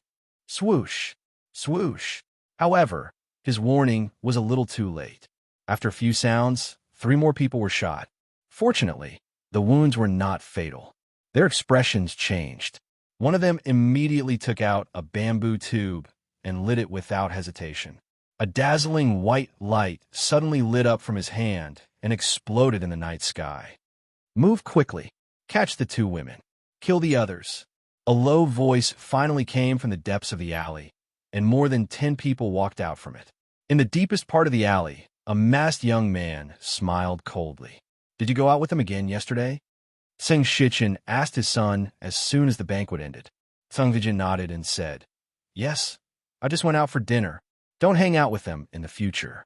Seng Shichen frowned and said, "When the king of Shu gains power in the future, he can get you an official position in the court. Keep your spirits up. Don't hang out with those people all day and give up on yourself." "I know." Seng Zijian nodded and said. Not long after, Seng Zijian looked at his father's back with a trace of sarcasm on his face. Ever since he broke a leg and almost died, Li Jianren's temperament had changed drastically. Even the few people who were close to him had gradually distanced themselves from him. This time, after Li Yi disappeared, he had said many times that he wanted to take revenge for the humiliation he had suffered in the past. He knew that the 2 women were protected by experts, and this was not a small matter at all. He had made ample preparations. He had even gone there personally to witness that scene with his own eyes. Now, he had probably succeeded, right? Zheng Zumo? In the entire Zheng family, only his father thought so. Zheng Zijin's mouth twitched, and he got up to walk to his room. He would get news of Li Jianren by tomorrow night at the latest. Dazzling fireworks exploded in the night sky. Within a few breaths, the nearest brothels were quickly lit up. However, it was too late. The arrow is poisoned. The 4 people who were shot were lying on the ground, their faces pale. The other 4 were protecting the 2 women behind them. When they saw the dozen people walking out of the alley, their faces turned ugly. "Who are you people?" the leader of the group asked coldly. "Don't let him stall for time," the leader of the opposing side said calmly. "Kill." He didn't expect the other party to be so decisive. The man's face completely darkened as he said, "Ladies, we can only hold them off for a while. You 2 run quickly to the nearest brothel." After saying that, he took the lead and rushed forward. The signal had already been sent. As long as they could buy some time for reinforcements to arrive, these people would no longer be a threat. The other 3 glanced at each other before pouncing forward one after another. Although Wan Ruoqing and Zheng Zumo looked anxious, they also knew that the 2 of them would only be a burden here. They quickly turned around and ran back. How could the opposing side let the 2 of them go? Immediately, for people quickly chased after them. The few men were entangled and could only watch helplessly as they passed by them. "Let's see where you can run to." The 4 people walked side by side. When they passed a certain street corner, a sneer appeared on their faces. However, at this street corner, a blade suddenly flashed, and 4 heads rolled to the ground. "Disrespecting the queen, you deserve to die." A figure walked out from behind with a bloody long blade in his hand and said coldly. More and more figures walked out from behind him and turned their heads at the same time, looking at the deep alley not far ahead. Why haven't they come back yet? Seeing that the 4 people who were not afraid of death actually stopped everyone, and there was still no news of the 4 people who had just left, the leader finally frowned. The 4 of them all had extraordinary skills, but it took them such a long time to deal with 2 weak women. If they delayed any longer, the situation might change.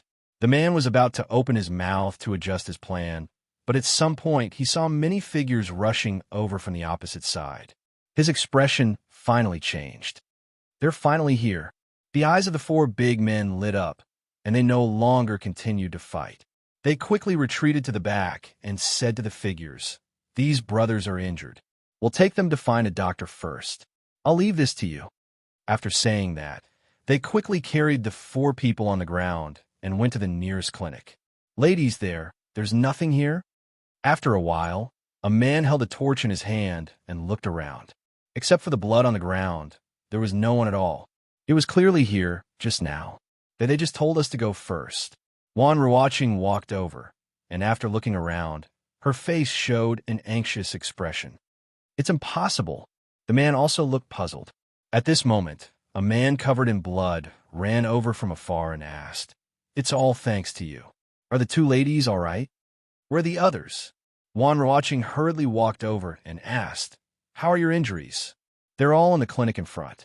Seeing that the 2 of them were safe, the man let out a long sigh of relief and said, "They're all superficial wounds. It's not a big deal.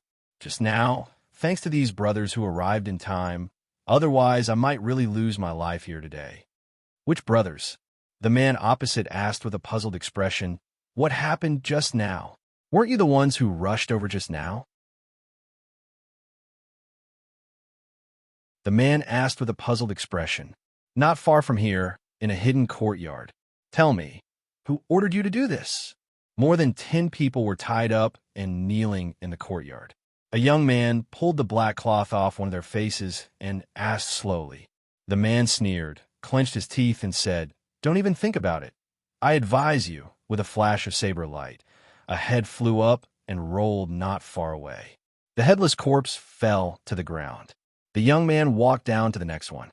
"Tell me, who ordered you to do this?" Seeing his companion's head separated from his body, the man's complexion changed. He said, "You had better not." With another flash of saber light, the young man walked in front of the 3rd person.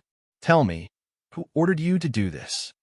The black-clothed man pointed at the last person and said with a trembling voice, It was Li Li, it was young Master Li Jianren. I beg you, don't kill me. Disrespecting the heavenly empress, you all deserve to die." The young man took a step back and waved his hand. In an instant, several saber lights appeared in the courtyard. The young man walked to the last black-clothed man in the courtyard and slowly said, "Now it's your turn." The figure's body was already trembling like a sieve. He said, You dare kill me? My father is the assistant minister of the Ministry of Works. You can't kill me." "Young master, assistant minister of the Ministry of Works, I've offended you." The young man looked at him without any emotion in his eyes. In the next moment, there was the sound of a saber cutting into flesh. Li Jianren's eyes suddenly widened, and then he did not close them again.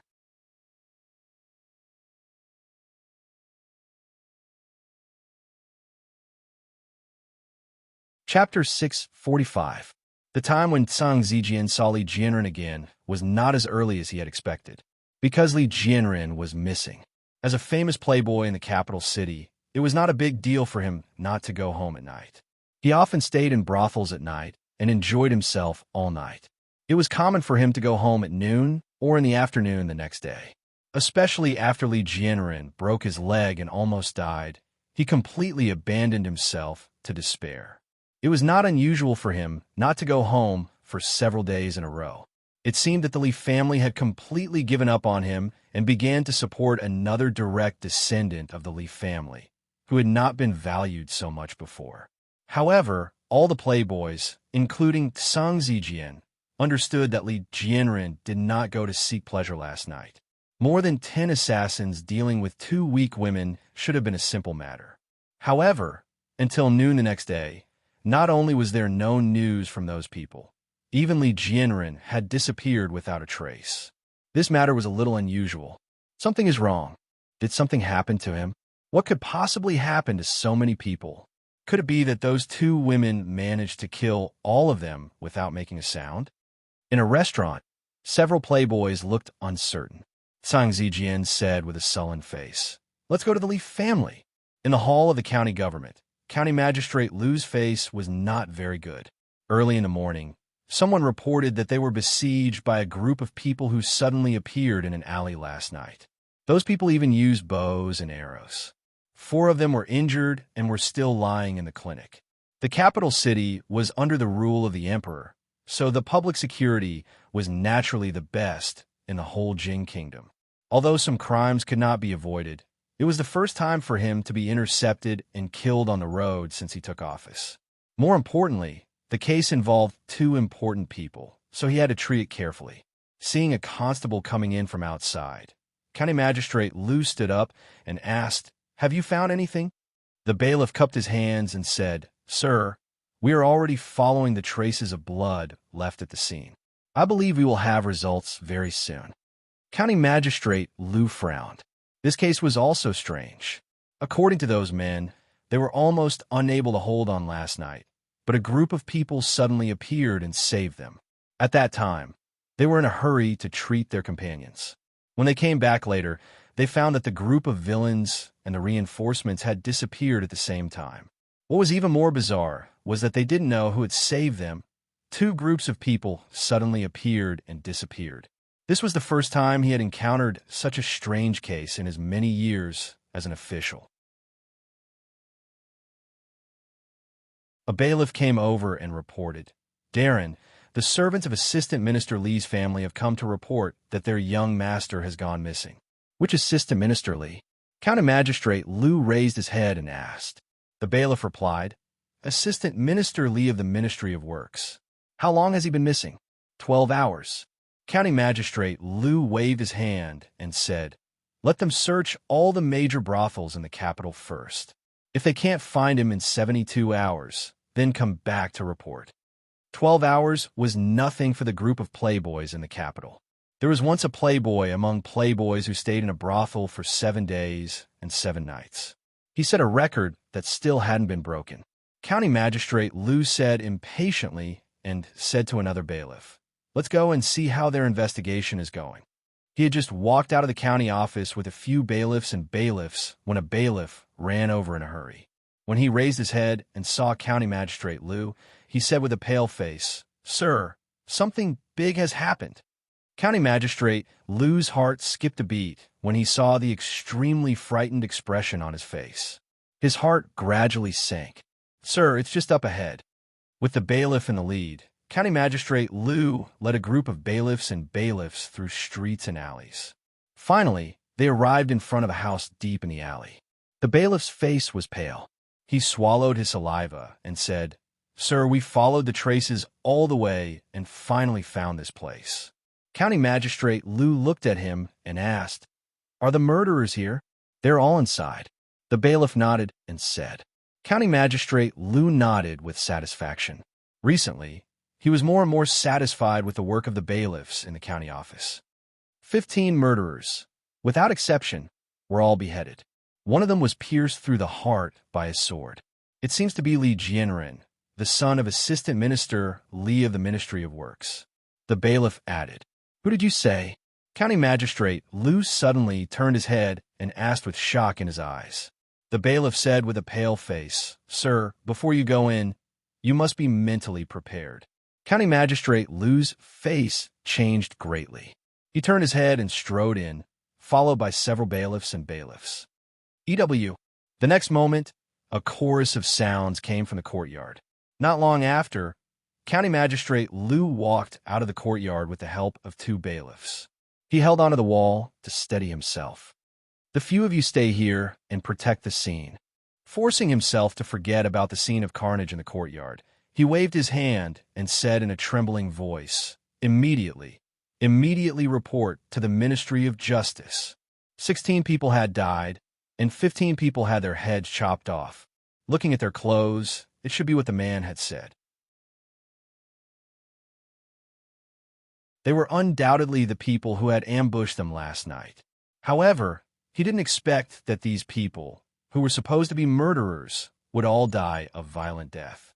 Although the pool of blood in the courtyard had solidified, the pungent smell and the cruel scene still attacked all his senses.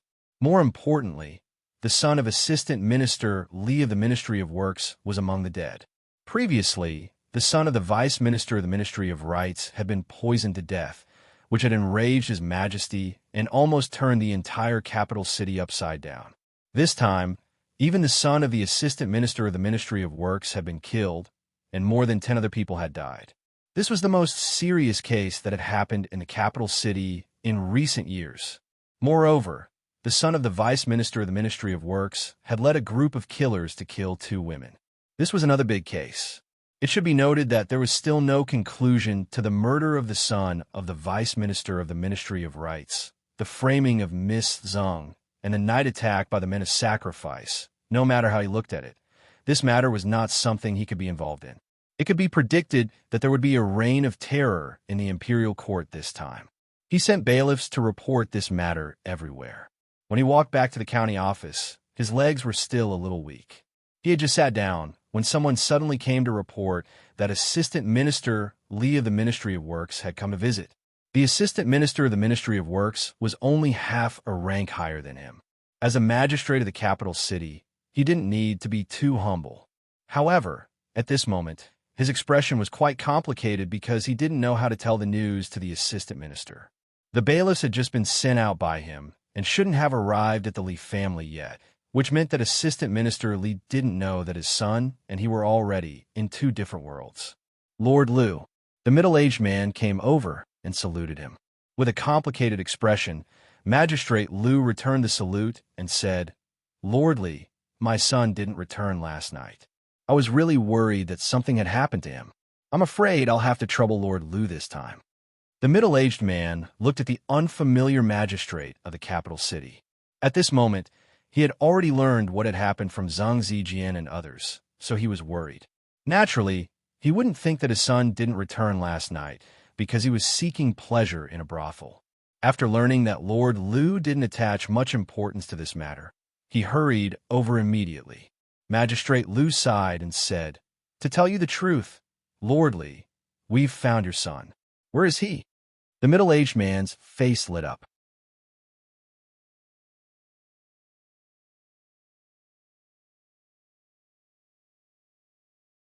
Chapter 646. In a courtyard deep in a street in the capital city, Jianren, Assistant Minister Li of the Ministry of Works, was pale and bloodless. He slowly squatted down and touched Li Jianren's cold body. There was a long sore in the young man's chest. His eyes were wide open, and his mouth was open. One could vaguely see the fear in his eyes. His body was already cold. The middle-aged man reached out his hand and closed his eyelids. He slowly stood up, closed his eyes, and said, "Lord Liu, who killed my son?" County Magistrate Liu sighed and said, "The Ministry of Justice has already sent someone to deal with this case. Lord Li, please restrain your grief." The middle-aged man opened his eyes and said, "Bring Jianren back." Several guards of the Li family came forward and covered Li Jianren's body with a white cloth. A supervisor of the Ministry of Justice frowned and was about to step forward when he was stopped by a young man beside him. "It's okay."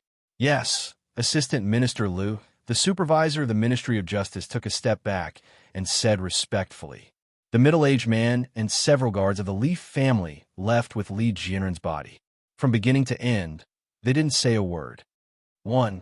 County Magistrate Liu looked at the young man beside him and opened his mouth. Only then did he realize that the person in front of him was no longer a constable under him, but an assistant minister of the Ministry of Justice. In terms of official rank, he was even higher than him. He changed his words and said, "Assistant Minister Liu, I'll leave this case to you. I'll ask them to hand over the file to the Ministry of Justice later. I'll leave this case to you." "Lord Liu, you're too polite." Liu Yi smiled and cupped his hands. County Magistrate Liu nodded and turned to leave. When he walked to the door, he seemed to think of something and turned his head again. He said, "This case involves the two girls. Lord Li is not here. The son of Assistant Minister Li of the Ministry of Works attacked the two girls at night with more than 10 killers. Later, they were all killed by an unknown force." Liu Yi said slowly, "A few months ago, someone poisoned the son of the Minister Counselor of the Ministry of Rights and tried to frame Lady Zhu Amo. Then, a large number of men of sacrifice attacked Willow Alley at night. I think these things may be related. I also think it's a little strange." County Magistrate Liu nodded and walked out of the door. "Speak." Assistant Minister Li of the Ministry of Works had a calm expression as he slowly spat out a word. Tseng Zijian, Chun Lisan, and the others stood in place, their faces pale. They looked at the corpse covered in white cloth, and their bodies trembled. Tseng Zijian swallowed his saliva and said, "Uncle Li, speak." The middle-aged man said expressionlessly, "Where did Jianren go last night?" He was suspicious of what they had said before. If it was just two commoner girls, how could things have turned out like this? The middle-aged man looked down and closed his eyes in pain. Li Yi went missing, and Jianren said he wanted to take revenge. Chun Lisan lowered his head, gritted his teeth, and said, He brought people to cause trouble for Li Yi's two lovers. What are the names of those two women?" The middle-aged man asked in a low voice. "Zheng Zumo, Wan Ruoqing," Chun Lisan said immediately. The middle-aged man repeated the two names a few times, then turned around and walked out of the door without looking at the playboys again. Li Jianren was dead. Li Jianren was actually dead. Tseng Zijian still couldn't accept this reality when he walked out of the door of the Li mansion. There was no suspense at all. Why did it end up like this? Qin Yu was slapped by Li Yi in public, and King Duanyang was kicked away by Li Yi. The most serious thing was that His Royal Highness King of Shu was beaten up, and they, the Popinjays, were beaten by His Majesty. However, Li Jianren's body was just in front of him.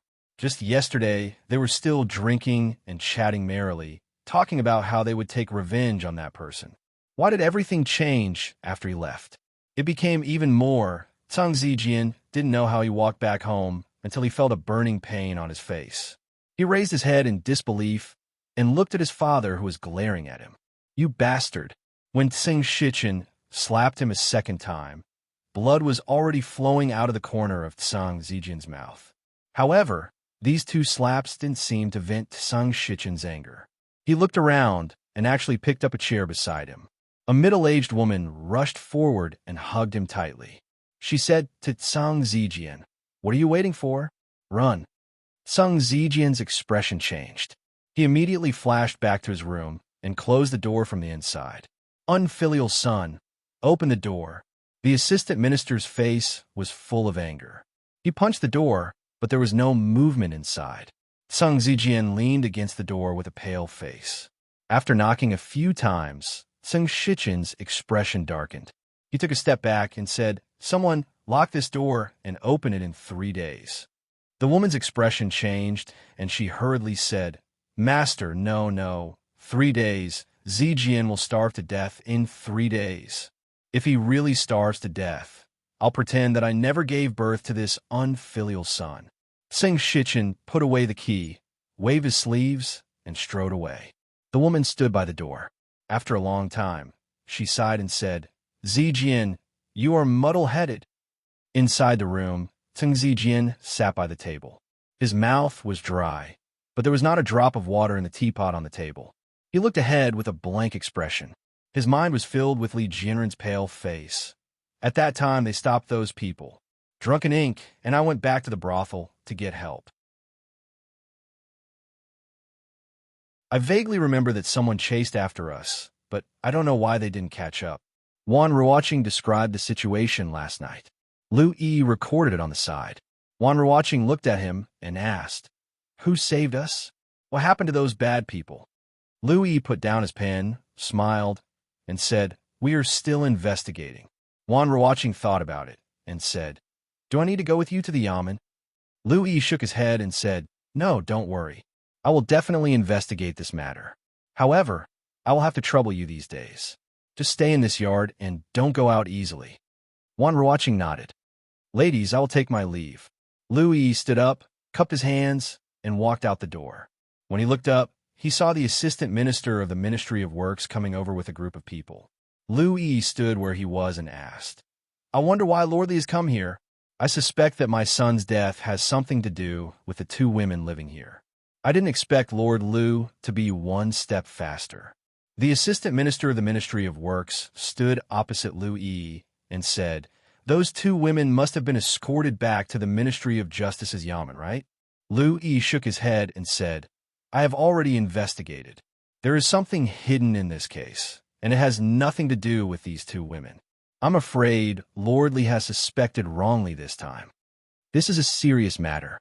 We can't let go of anyone suspicious." The middle-aged man stared at Lu Yi and said through gritted teeth, "Lord Lu, don't bend the law for personal gain. I will not let go of a bad person, nor will I wrongly accuse a good person. As for how to solve this case, Lord Li doesn't need to worry about it."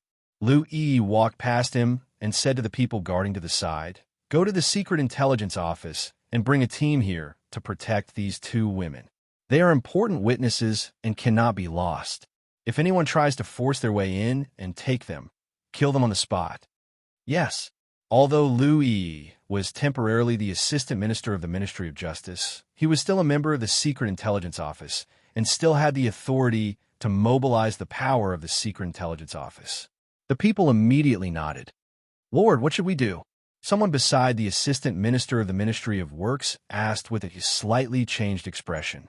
The middle-aged man's face was as dark as still water. He turned around and squeezed out a word from between his teeth. "Go."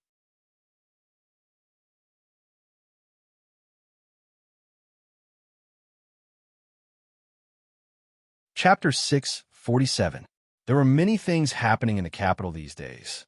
There were always some unimaginable things happening under the feet of the emperor. The disappearance of the Count of Chong and Li Yi had not completely passed. The death of the son of the assistant minister of works was like throwing a boulder into a calm lake, once again setting off monstrous waves. There was a lot of discussion among the people. This was not the first time something like this had happened. It had not been long since the son of the assistant minister of rights had been poisoned to death. Now, an even more famous playboy with a higher status in the capital had disappeared from the public sight forever. This made the ordinary people feel very unsafe. This was the capital. Even the lives of the family members of powerful officials could not be guaranteed. Wouldn't it be even more dangerous for ordinary people like them? When he went out to buy groceries, he had to worry about being hacked to death. When he went to a restaurant to eat, he had to wonder if the food would be poisoned. When he went to a brothel to have fun, he had to worry that the prostitute would stab him when he was at his most carefree. The people lost their sense of security and naturally became resentful. There were many more complaints and worries in the streets and alleys, as well as in the brothels. The following matters were left to the imperial censors, who were in disguise and hiding in every corner. In less than half a day, the imperial censors piled up on the emperor's desk like snowflakes. In the court, all the officials were silent. Emperor Jing sat on the dragon throne and said nothing. The atmosphere was extremely oppressive. An imperial censor walked out and said, "Your Majesty, those criminals are so crazy. This case has already had a great impact in the capital. If it is not eliminated in time, I'm afraid there will be unrest among the people. Yes, if this case is not strictly investigated, I'm afraid they will be even more presumptuous in the future. What face does the government have under the emperor's feet?" Everyone knew that the emperor was not in a good mood recently. At this time, only a few imperial censors dared to speak. "Louis, have you found out who did this case?" After some time, Emperor Jing's voice came slowly. Louis, dressed in official robes, stood out from the crowd. He bowed and said, "Your Majesty, this case has just been handed over to the Ministry of Justice. I have already sent people to investigate." "Investigate?" A voice came from behind Louis. Assistant Minister Li of the Ministry of Works walked out and said, "The criminal who killed my son is clearly related to those two women, but Assistant Minister Liu turns a blind eye to them. Is this the strict investigation that Assistant Minister Liu spoke of?" The Assistant Minister of Works had just lost his son. It could be said that he was in an extremely tragic state. The moment he spoke, Louis immediately became the center of attention in the hall. "What two women? What's going on?" Emperor Jing frowned and asked, "Your Majesty, my son had a conflict with two women last night and didn't return for the entire night. He died this morning." The Assistant Minister of the Ministry of Works said in a sorrowful voice, "Assistant Minister Liu clearly knows that those two women are the key to this case, yet he ignores them. I cannot help but suspect." After a moment of silence in the hall, there was an uproar. They had all heard of Louis's name. He was an expert in solving cases and could be said to be a genius in investigating and interrogating cases. He was highly regarded by His Majesty. In just over a year, he was promoted from a small constable to the position of Assistant Minister of the Ministry of Justice. Everything he had today was given to him by His Majesty, and His Majesty could take these things back at any time. If Louis protected someone he shouldn't have in such a serious case, not only His Majesty, but many of the court officials present would not let him go. After all, the son of Assistant Minister Li of the Ministry of Works was dead. Who could guarantee that the next person to die would not be someone from their family? There's such a thing? The Assistant Minister of the Ministry of Justice protected the suspect who killed the son of the Assistant Minister of the Ministry of Works. This Louis is too bold. This case is of great importance. Is it something that an Assistant Minister of the Ministry of Justice can meddle in? The Minister of Justice looked at Louis with an anxious expression and said, "What exactly happened? Why haven't you reported it to His Majesty?" The court was in an uproar because of the words of the Assistant Minister of the Ministry of Works. At this moment, another figure stood up and said, "May I ask Assistant Minister Li why your son brought more than 10 assassins to kill two weak women last night?" As soon as this was said, the uproar in the court lessened slightly. The expression of the Assistant Minister of the Ministry of Works changed slightly. More than 10 people were beheaded, and his son had died. This was the most important thing in this case. As for the other things, they were not so important. No one bothered to investigate the matter of the two women. Compared to his son, the two women were insignificant. They had to die. Whether or not Jinren's death had anything to do with them, they had to die. When he turned to look at the person who spoke, his expression changed again. Sing Shichen, the Assistant Minister of the Ministry of Revenue, Sing Shichen. Both of them belonged to the King of Shu's faction and were core figures. Although they were not close friends, they had some friendship. He would not be surprised if it was anyone else who said that. Why did it have to be him?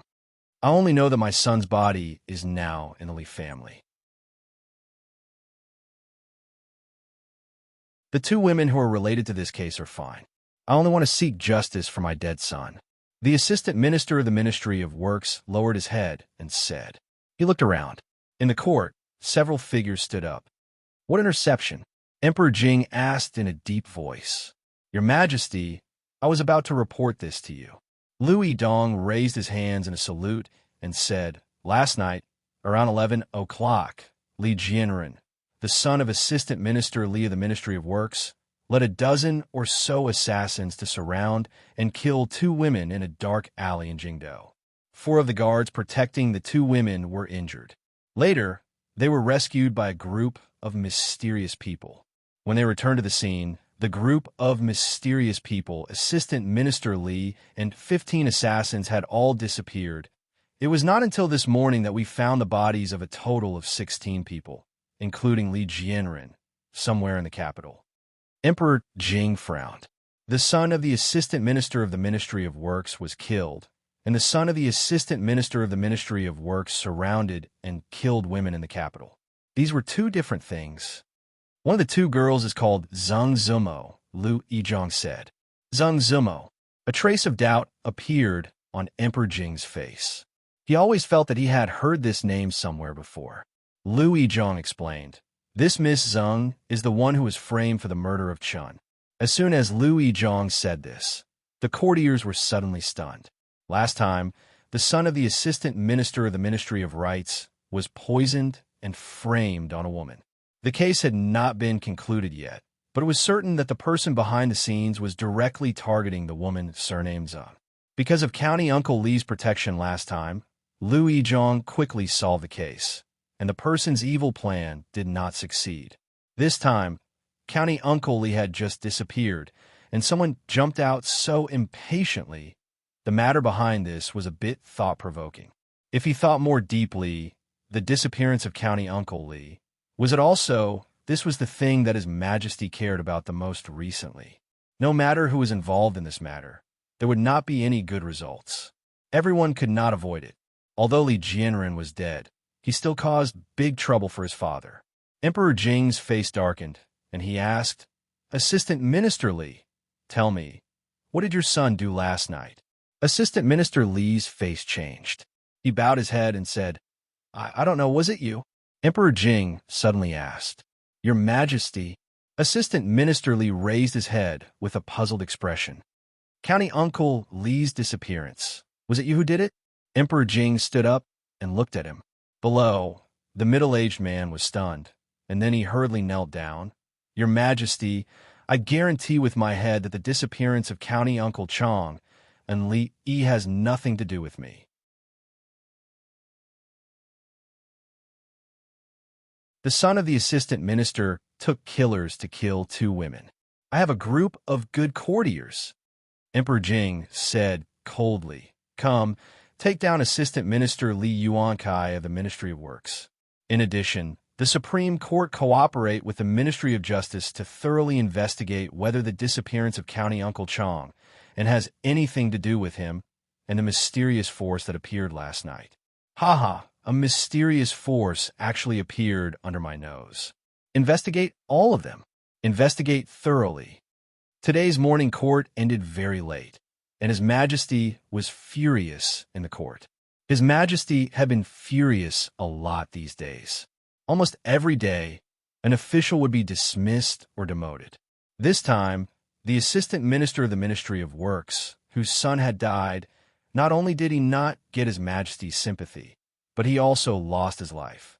The matter of Li Jianren, who was already dead, leading people to kill 2 women would not have much impact on Assistant Minister Li.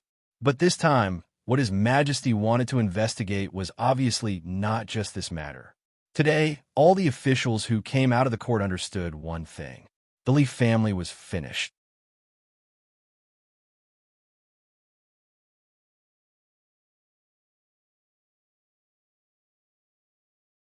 Chapter 648. Compared to the Ministry of Revenue and the Ministry of Appointments, one of the 6 ministries, the Ministry of Works, did not seem as important. However, the fact that an assistant minister had been brought to the Ministry of Justice for investigation was still a considerable disturbance to the entire court. Although they didn't know what the result would be, based on the current situation, Assistant Minister Li was most likely dead. The results of the Ministry of Justice or the Secret Intelligence Bureau's investigations were always the results that the emperor wanted. If they investigated meticulously, there was not a single person in the court who did not have a guilty conscience. The other officials were fine, but although the emperor had changed greatly these days, even his temperament had become more ruthless, and he was not as magnanimous and tolerant toward the mistakes of the court officials as before. There was only a certain limit. This time, Assistant Minister Li of the Ministry of Works had exceeded that limit. However, for some other officials, the 2 to 3 years of good times were truly unlucky. The officials in the faction were all suffering. Now, it was already the turn of a fourth-rank official. Even the king of Shu had been banished from the capital. Prime Minister Qin rarely spoke up in court. In just over a year, the advantage that he had gained over the past few decades had become negligible. The emperor's health was getting worse, but he had banished the king of Shu and suppressed the officials in the king's faction. Could it be that the emperor was so disappointed in him that he had other plans?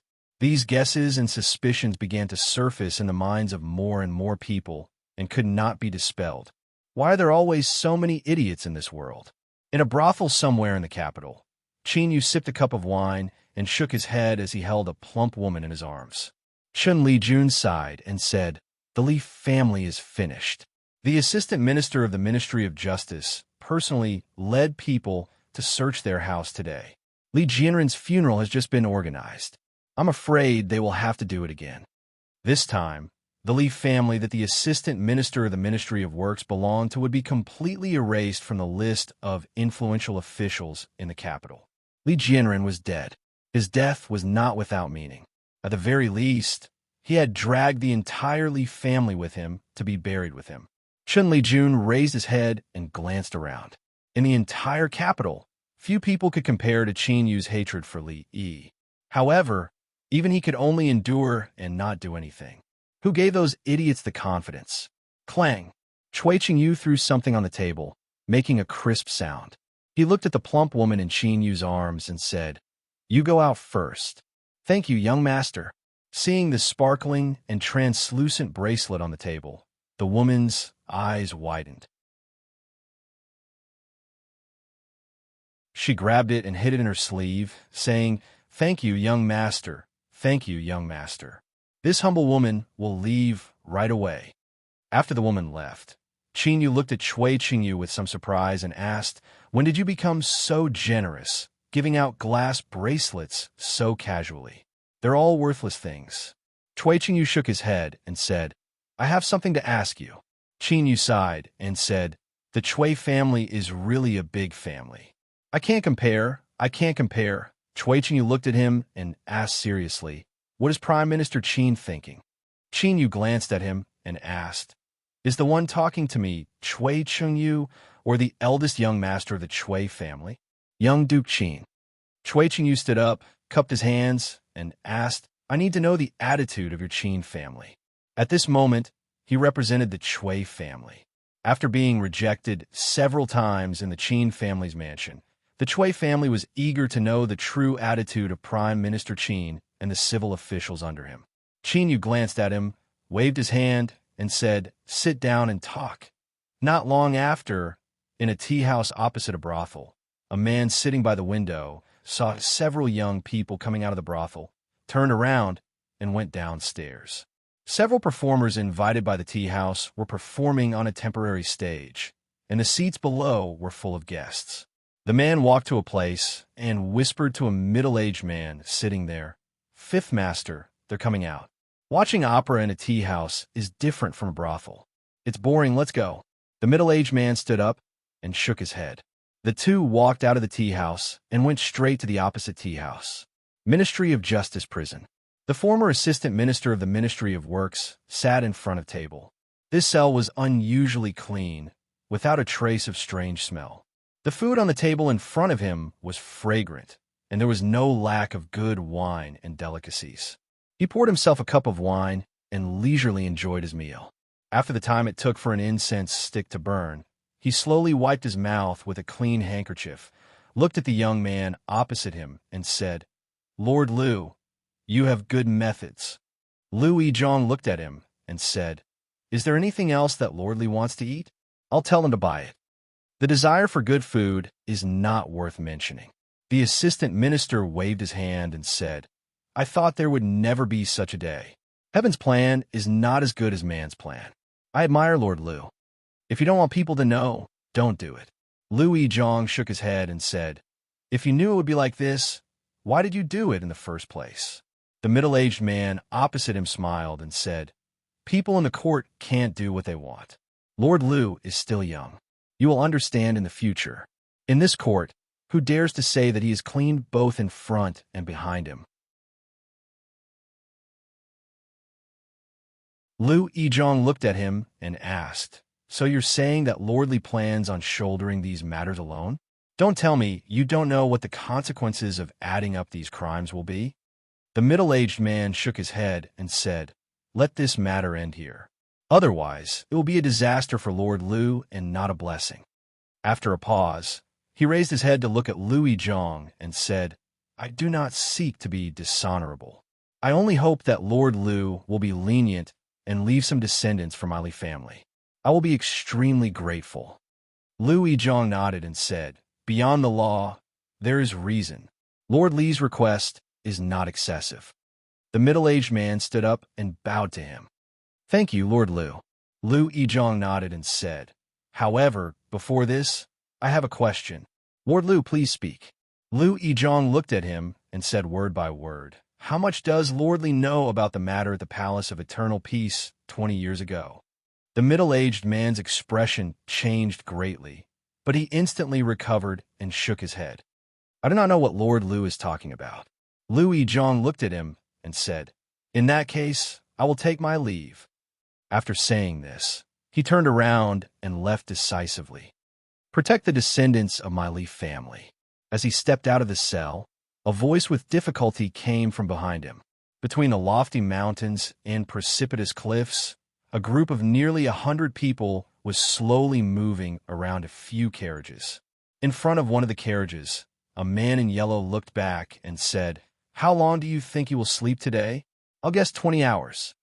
Another man in yellow thought for a moment and said, "I'll guess more than 20 hours. There are 24 hours in a day, and it's convenient to eat. I'll bet 1 tael of silver. I'll bet." Just as the other man finished speaking, the curtain of the carriage was lifted and the young man asked, "Where are we?"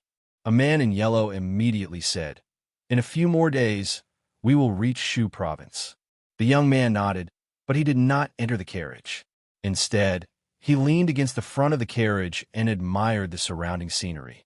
Seeing this, the man in yellow was slightly startled and asked tentatively, You're not going to sleep?" "No." The young man shook his head and said, "It's stuffy in the carriage, so I came out to get some fresh air." The man in yellow counted with his fingers. In another 2 hours, he would have slept for a total of 11 hours in a day, and he would have 1 tael of silver in his hands. However, if he continued to enjoy the scenery, his silver would fly away. He looked at the young man and said in a low voice, "How about you go in and sleep a bit more? I'll help you roll up the curtain and open the window. That way, it won't be too stuffy." The young man thought for a moment and nodded. "That's fine." Not long after, another sound of gnashing teeth came from outside the carriage. "Damn it, you're cheating. Spare me, spare me, spare me." On the rugged mountain road, the 10 or so bandits who were extremely fierce just a moment ago were all kneeling on the ground. Their faces were pale, and their voices were trembling. "Did you see it or not?" The young woman holding the sword asked coldly. "Yes, yes." A bald bandit hurriedly nodded and said, 2 days ago, there was a group of people like the heroine who passed by here. However, there were too many of them at that time, so we didn't dare to make a move." "Where did they go?" the woman asked coldly. "Shu province." The bald bandit immediately stretched out his hand and pointed in a certain direction. After a long time, there was no sound. He mustered up his courage and looked up. Finally, he let out a sigh of relief and sat down on the ground. That demoness had finally left. After a moment, the bald bandit turned around and gritted his teeth. Who hasn't failed before? The first business failed, but it doesn't matter. I'll come back tomorrow. One day later. Senior, 3 days ago, the person you spoke of passed by here 3 days ago and went to Shu province. The bald bandit's face was covered in blood, and his body was trembling as he spoke to an old man in front of him. If I find out that you're lying to me, be careful of your head. The old man glanced at him and instantly disappeared. After a long time, the bald bandit crawled up from the ground, patted the dirt off his body, and walked forward in a daze. Big brother, where you going? A few anxious voices came from behind him. The bald bandit wiped his tears and said with a trembling voice, I want to turn over a new leaf.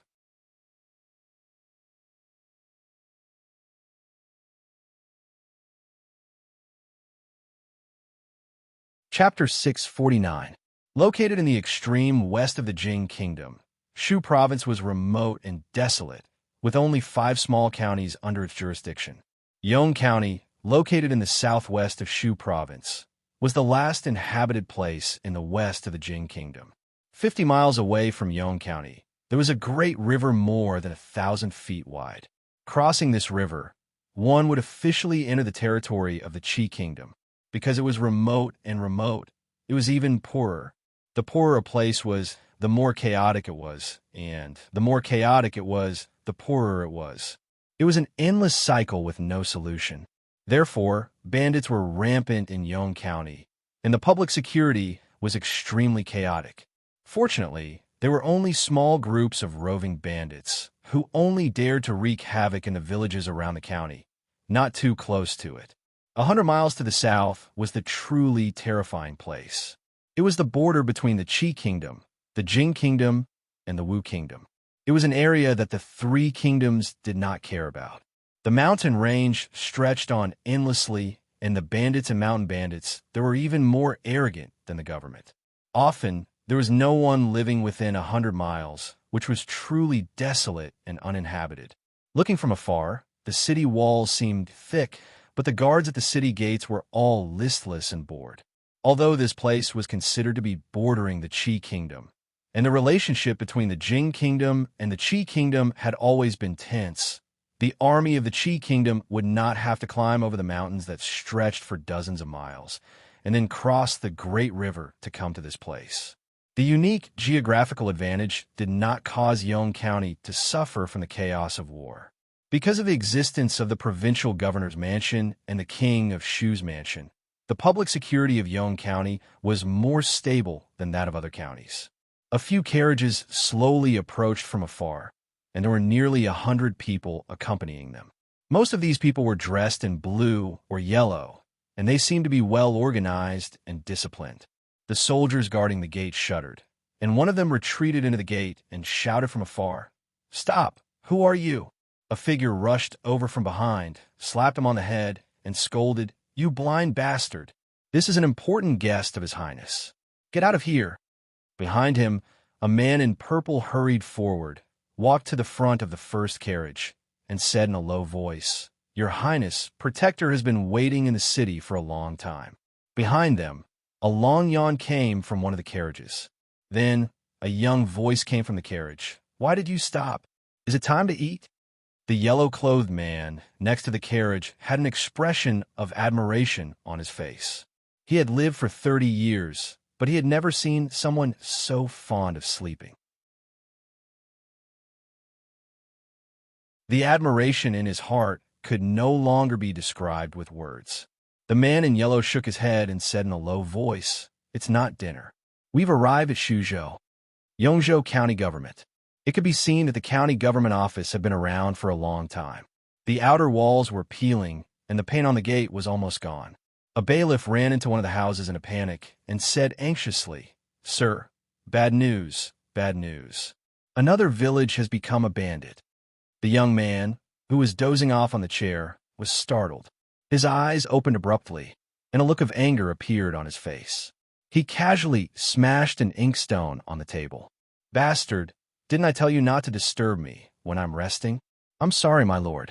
The bailiff dodged the inkstone and immediately bowed, saying, "But those villagers have reported it to the county government. The county magistrate has ordered you to investigate the case." Got it. I'll go right away." Jiang Zian stood up from the chair angrily.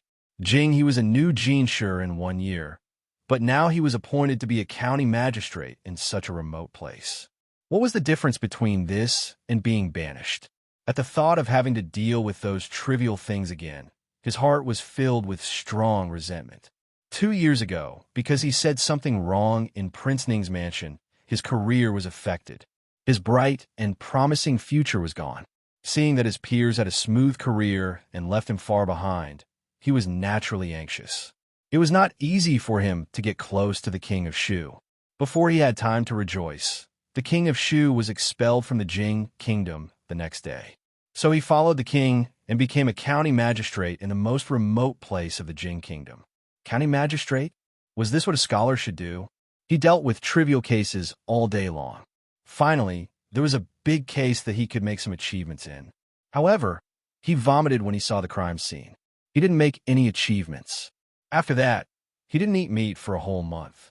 He, Jiang Zian, had studied hard for more than 10 years just to suffer here. There weren't even any high-class brothels here.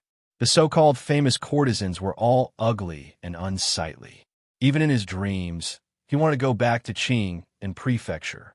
The girls in the Golden Phoenix Pavilion and Jade's Courtyard could only be described as beautiful. Sometimes he really doubted whether the king of Shu was the emperor's biological son.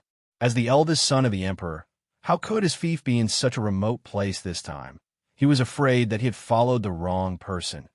Another bailiff came in from outside and said, "My lord, the servants of the king's mansion have sent an invitation. The king of Shu will hold a banquet in the king's mansion tonight." Jiang Zian hurriedly said, "Just say that I will be there on time." In an inn in Yong County, Li took the box from Taoist nun and looked at her and asked, "What is this?" The middle-aged Taoist nun looked at him and said lightly, "Tonight, you will go with me to the king of Shu's mansion. To avoid being recognized, wear this." Li glanced at her and opened the box. He could not help but be slightly startled. He took out the thing in the box, and a look of surprise appeared in his eyes. It was a mask. It looked not much different from a human skin mask seen on TV. It was very thin and soft to the touch. As if thinking of something, Li Yi quickly threw it into the box and asked, "Is this thing made of human skin?" "No," the Taoist nun bluntly replied before turning around and leaving. Li Yi picked it up again and examined it carefully. It didn't look like human skin, and it didn't smell strange. He didn't know what material it was made of. It was surprising that such an exquisite thing existed in this era. After a while, looking at a blurry shadow in the bronze mirror, Li Yi touched his face, feeling both surprised and amazed. If he observed it carefully in the day, there might be some flaws. But at night, after wearing this thing, there was no trace of Photoshop. He did not know how it was made. After a while, Li Yi carefully took it off and put it away. Then, he looked at the candle on the table and was lost in thought. Along the way, he did not have enough opportunities to leave clues. He was also not sure if Rui and the others could get the news. Outside of Shu State was the Qi Kingdom. Once he stepped into the territory of the Qi Kingdom, it would be more troublesome to get rid of them. But now this Taoist nun was watching him very closely. She even wanted to bring him to the king of Shu's banquet. There were not many opportunities to escape. Right now, he could only take it one step at a time. In a room on the upper floor of the inn, a young man dressed in a luxurious robe smiled and said to Taoist nun, "Auntie, after this period of contact, I realize that this king of Shu is a complete idiot. I only used a little trick and gained his trust. This person can be put to good use. Although this person is stupid, he has a strong background. Even the Cui family is standing behind him. In the imperial court, he has hundreds to answer his call.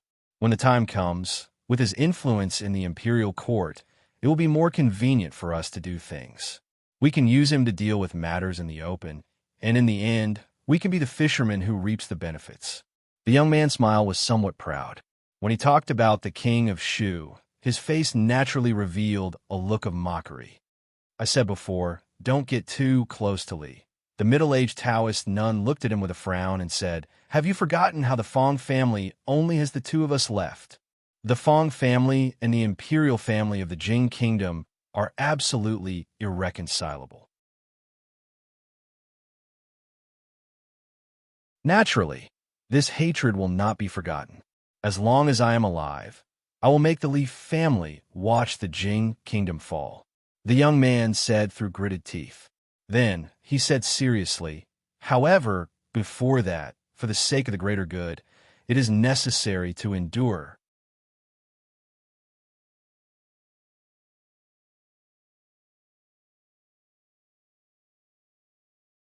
Chapter 650. Fate really made fools of people. Li Yi remembered that the first time he got involved with the king of Shu was also in the king of Shu residence. It was the same invitation and the same king's mansion.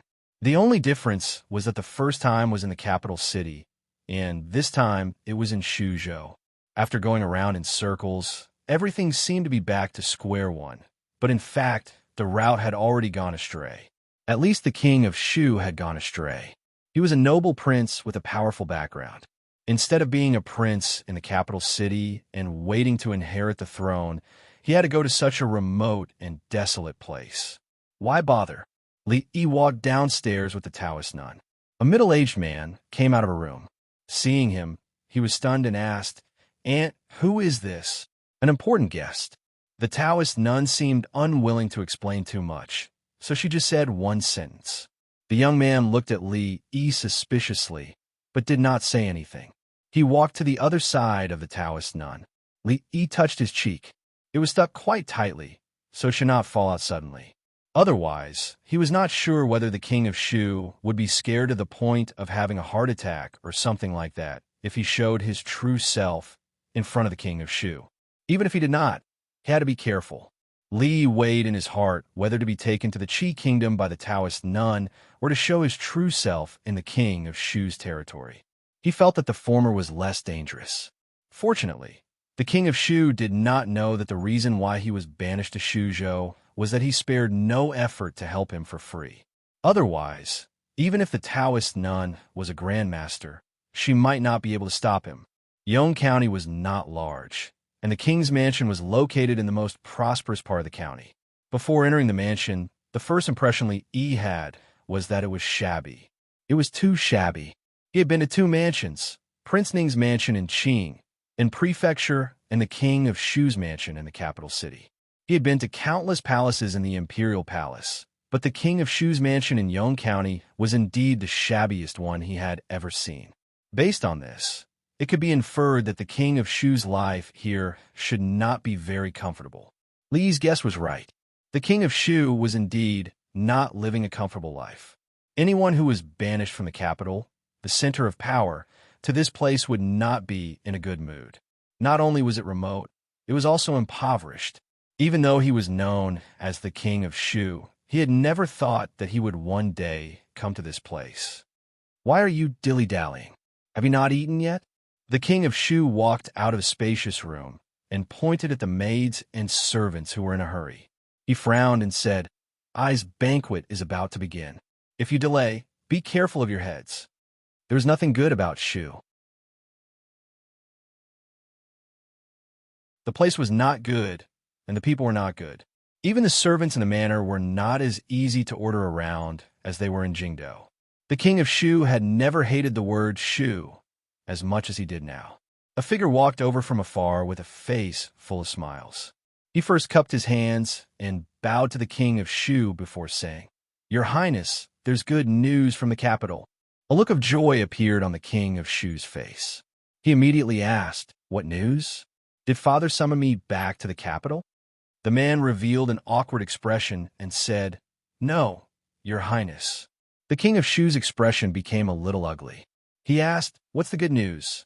The man said embarrassedly, "Your Highness, Li Yi, the county earl of Chong, and has been missing for nearly a month. I'm afraid he's dead." Hearing a certain name, the king of Shu's spirit was lifted. He asked, "Who are you talking about?" The man immediately said, "Li Yi, the county earl of Chong, and Li Yi is missing?" The king of Shu asked in surprise. "Yes, this news just came from the imperial court. It should be true. The man was the chief clerk of the king of Shu's mansion. At this moment, as soon as he received the letter from the imperial court, he immediately came to report. "Is he dead?" the king of Shu asked expectantly. The man was stunned and said, "There's no specific news yet." The imperial court said that County Earl Li was kidnapped by bandits. He went all the way to the west and may pass by Shu State. They asked the local officials to pay attention to this matter. If they find any trace of County Earl Li, they must find a way to rescue him. Rescue him? County Earl Li is the pillar of our Jing kingdom. We must find a way to rescue him. The king of Shu sneered and said, "Send someone to the provincial governor's mansion and then to the government offices of all counties. If there's any news of Li Yi, they must report to I immediately." "Yes." The man bowed and quickly retreated. Li Yi. A cold smile appeared on the king of Shu's face. He said, "You'd better pray to God that he won't fall in my hands this time." It was getting late, and guests began to arrive gradually. Although Shuzhou was the king of Shu's fief, it was the local gentry and aristocrats who held firm control over Shuzhou. Even though the Cui family had been operating here for a long time, they were not legitimate. After the king of Shu arrived in Shuzhou, he frequently held such banquets. Most of the guests were the local gentry. If he could gain the support of these people, he would be able to firmly control Shuzhou and have nothing to worry about in the future. "Greetings, Your Highness." "Greetings, Your Highness." Tonight, there were local officials, but most of them were young talents who were somewhat famous in Shu State. They represented the various forces behind them. The king of Shu glanced at them and estimated the number of people. He was generally satisfied. "Greetings, Your Highness." A voice came from not far away. The king of Shu turned his head and smiled. He walked over and said, "Why are you so late? I have been waiting for you for a long time." The king of Shu was very grateful to this man, surnamed Fong. On one of his trips, he happened to encounter a group of bandits in the city. If not for the young man in front of him, he would have been dead. Of course, the reason why the king of Shu was so polite to him was because other than saving his life, the other party also held a mysterious power. Although he had not seen the whole picture, the tip of the iceberg that was revealed made him very fearful. However, if this power could be of help to him in the future, it would be an extremely good thing. The king of Shu looked at the Taoist nun beside the man, surnamed Fong, and was surprised for a moment. He immediately asked, "This Taoist priest, is she the one you often mention?" "Yes," the man surnamed Fong said with a smile. The king of Shu's expression turned serious. He cupped his hands and said, "Greetings, Taoist priest." "You're welcome, Your Highness." Taoist nun nodded slightly. "Please take a seat." The king of Shu smiled and pointed to a seat that was very close to the front. "Let's go over." The man surnamed Fong led Li Yi and Taoist nun over. "Wait a minute." Li turned around. He had just taken 2 steps when the king of Shu's voice suddenly came from behind. "Your Highness, is there anything else?" When the king of Shu saw the young man beside the Taoist nun turn around, a trace of suspicion appeared on his face. He asked, "You look very familiar. Have we met before?" The young man smiled and said, "When I was in the capital, I only saw Your Highness from afar a few times.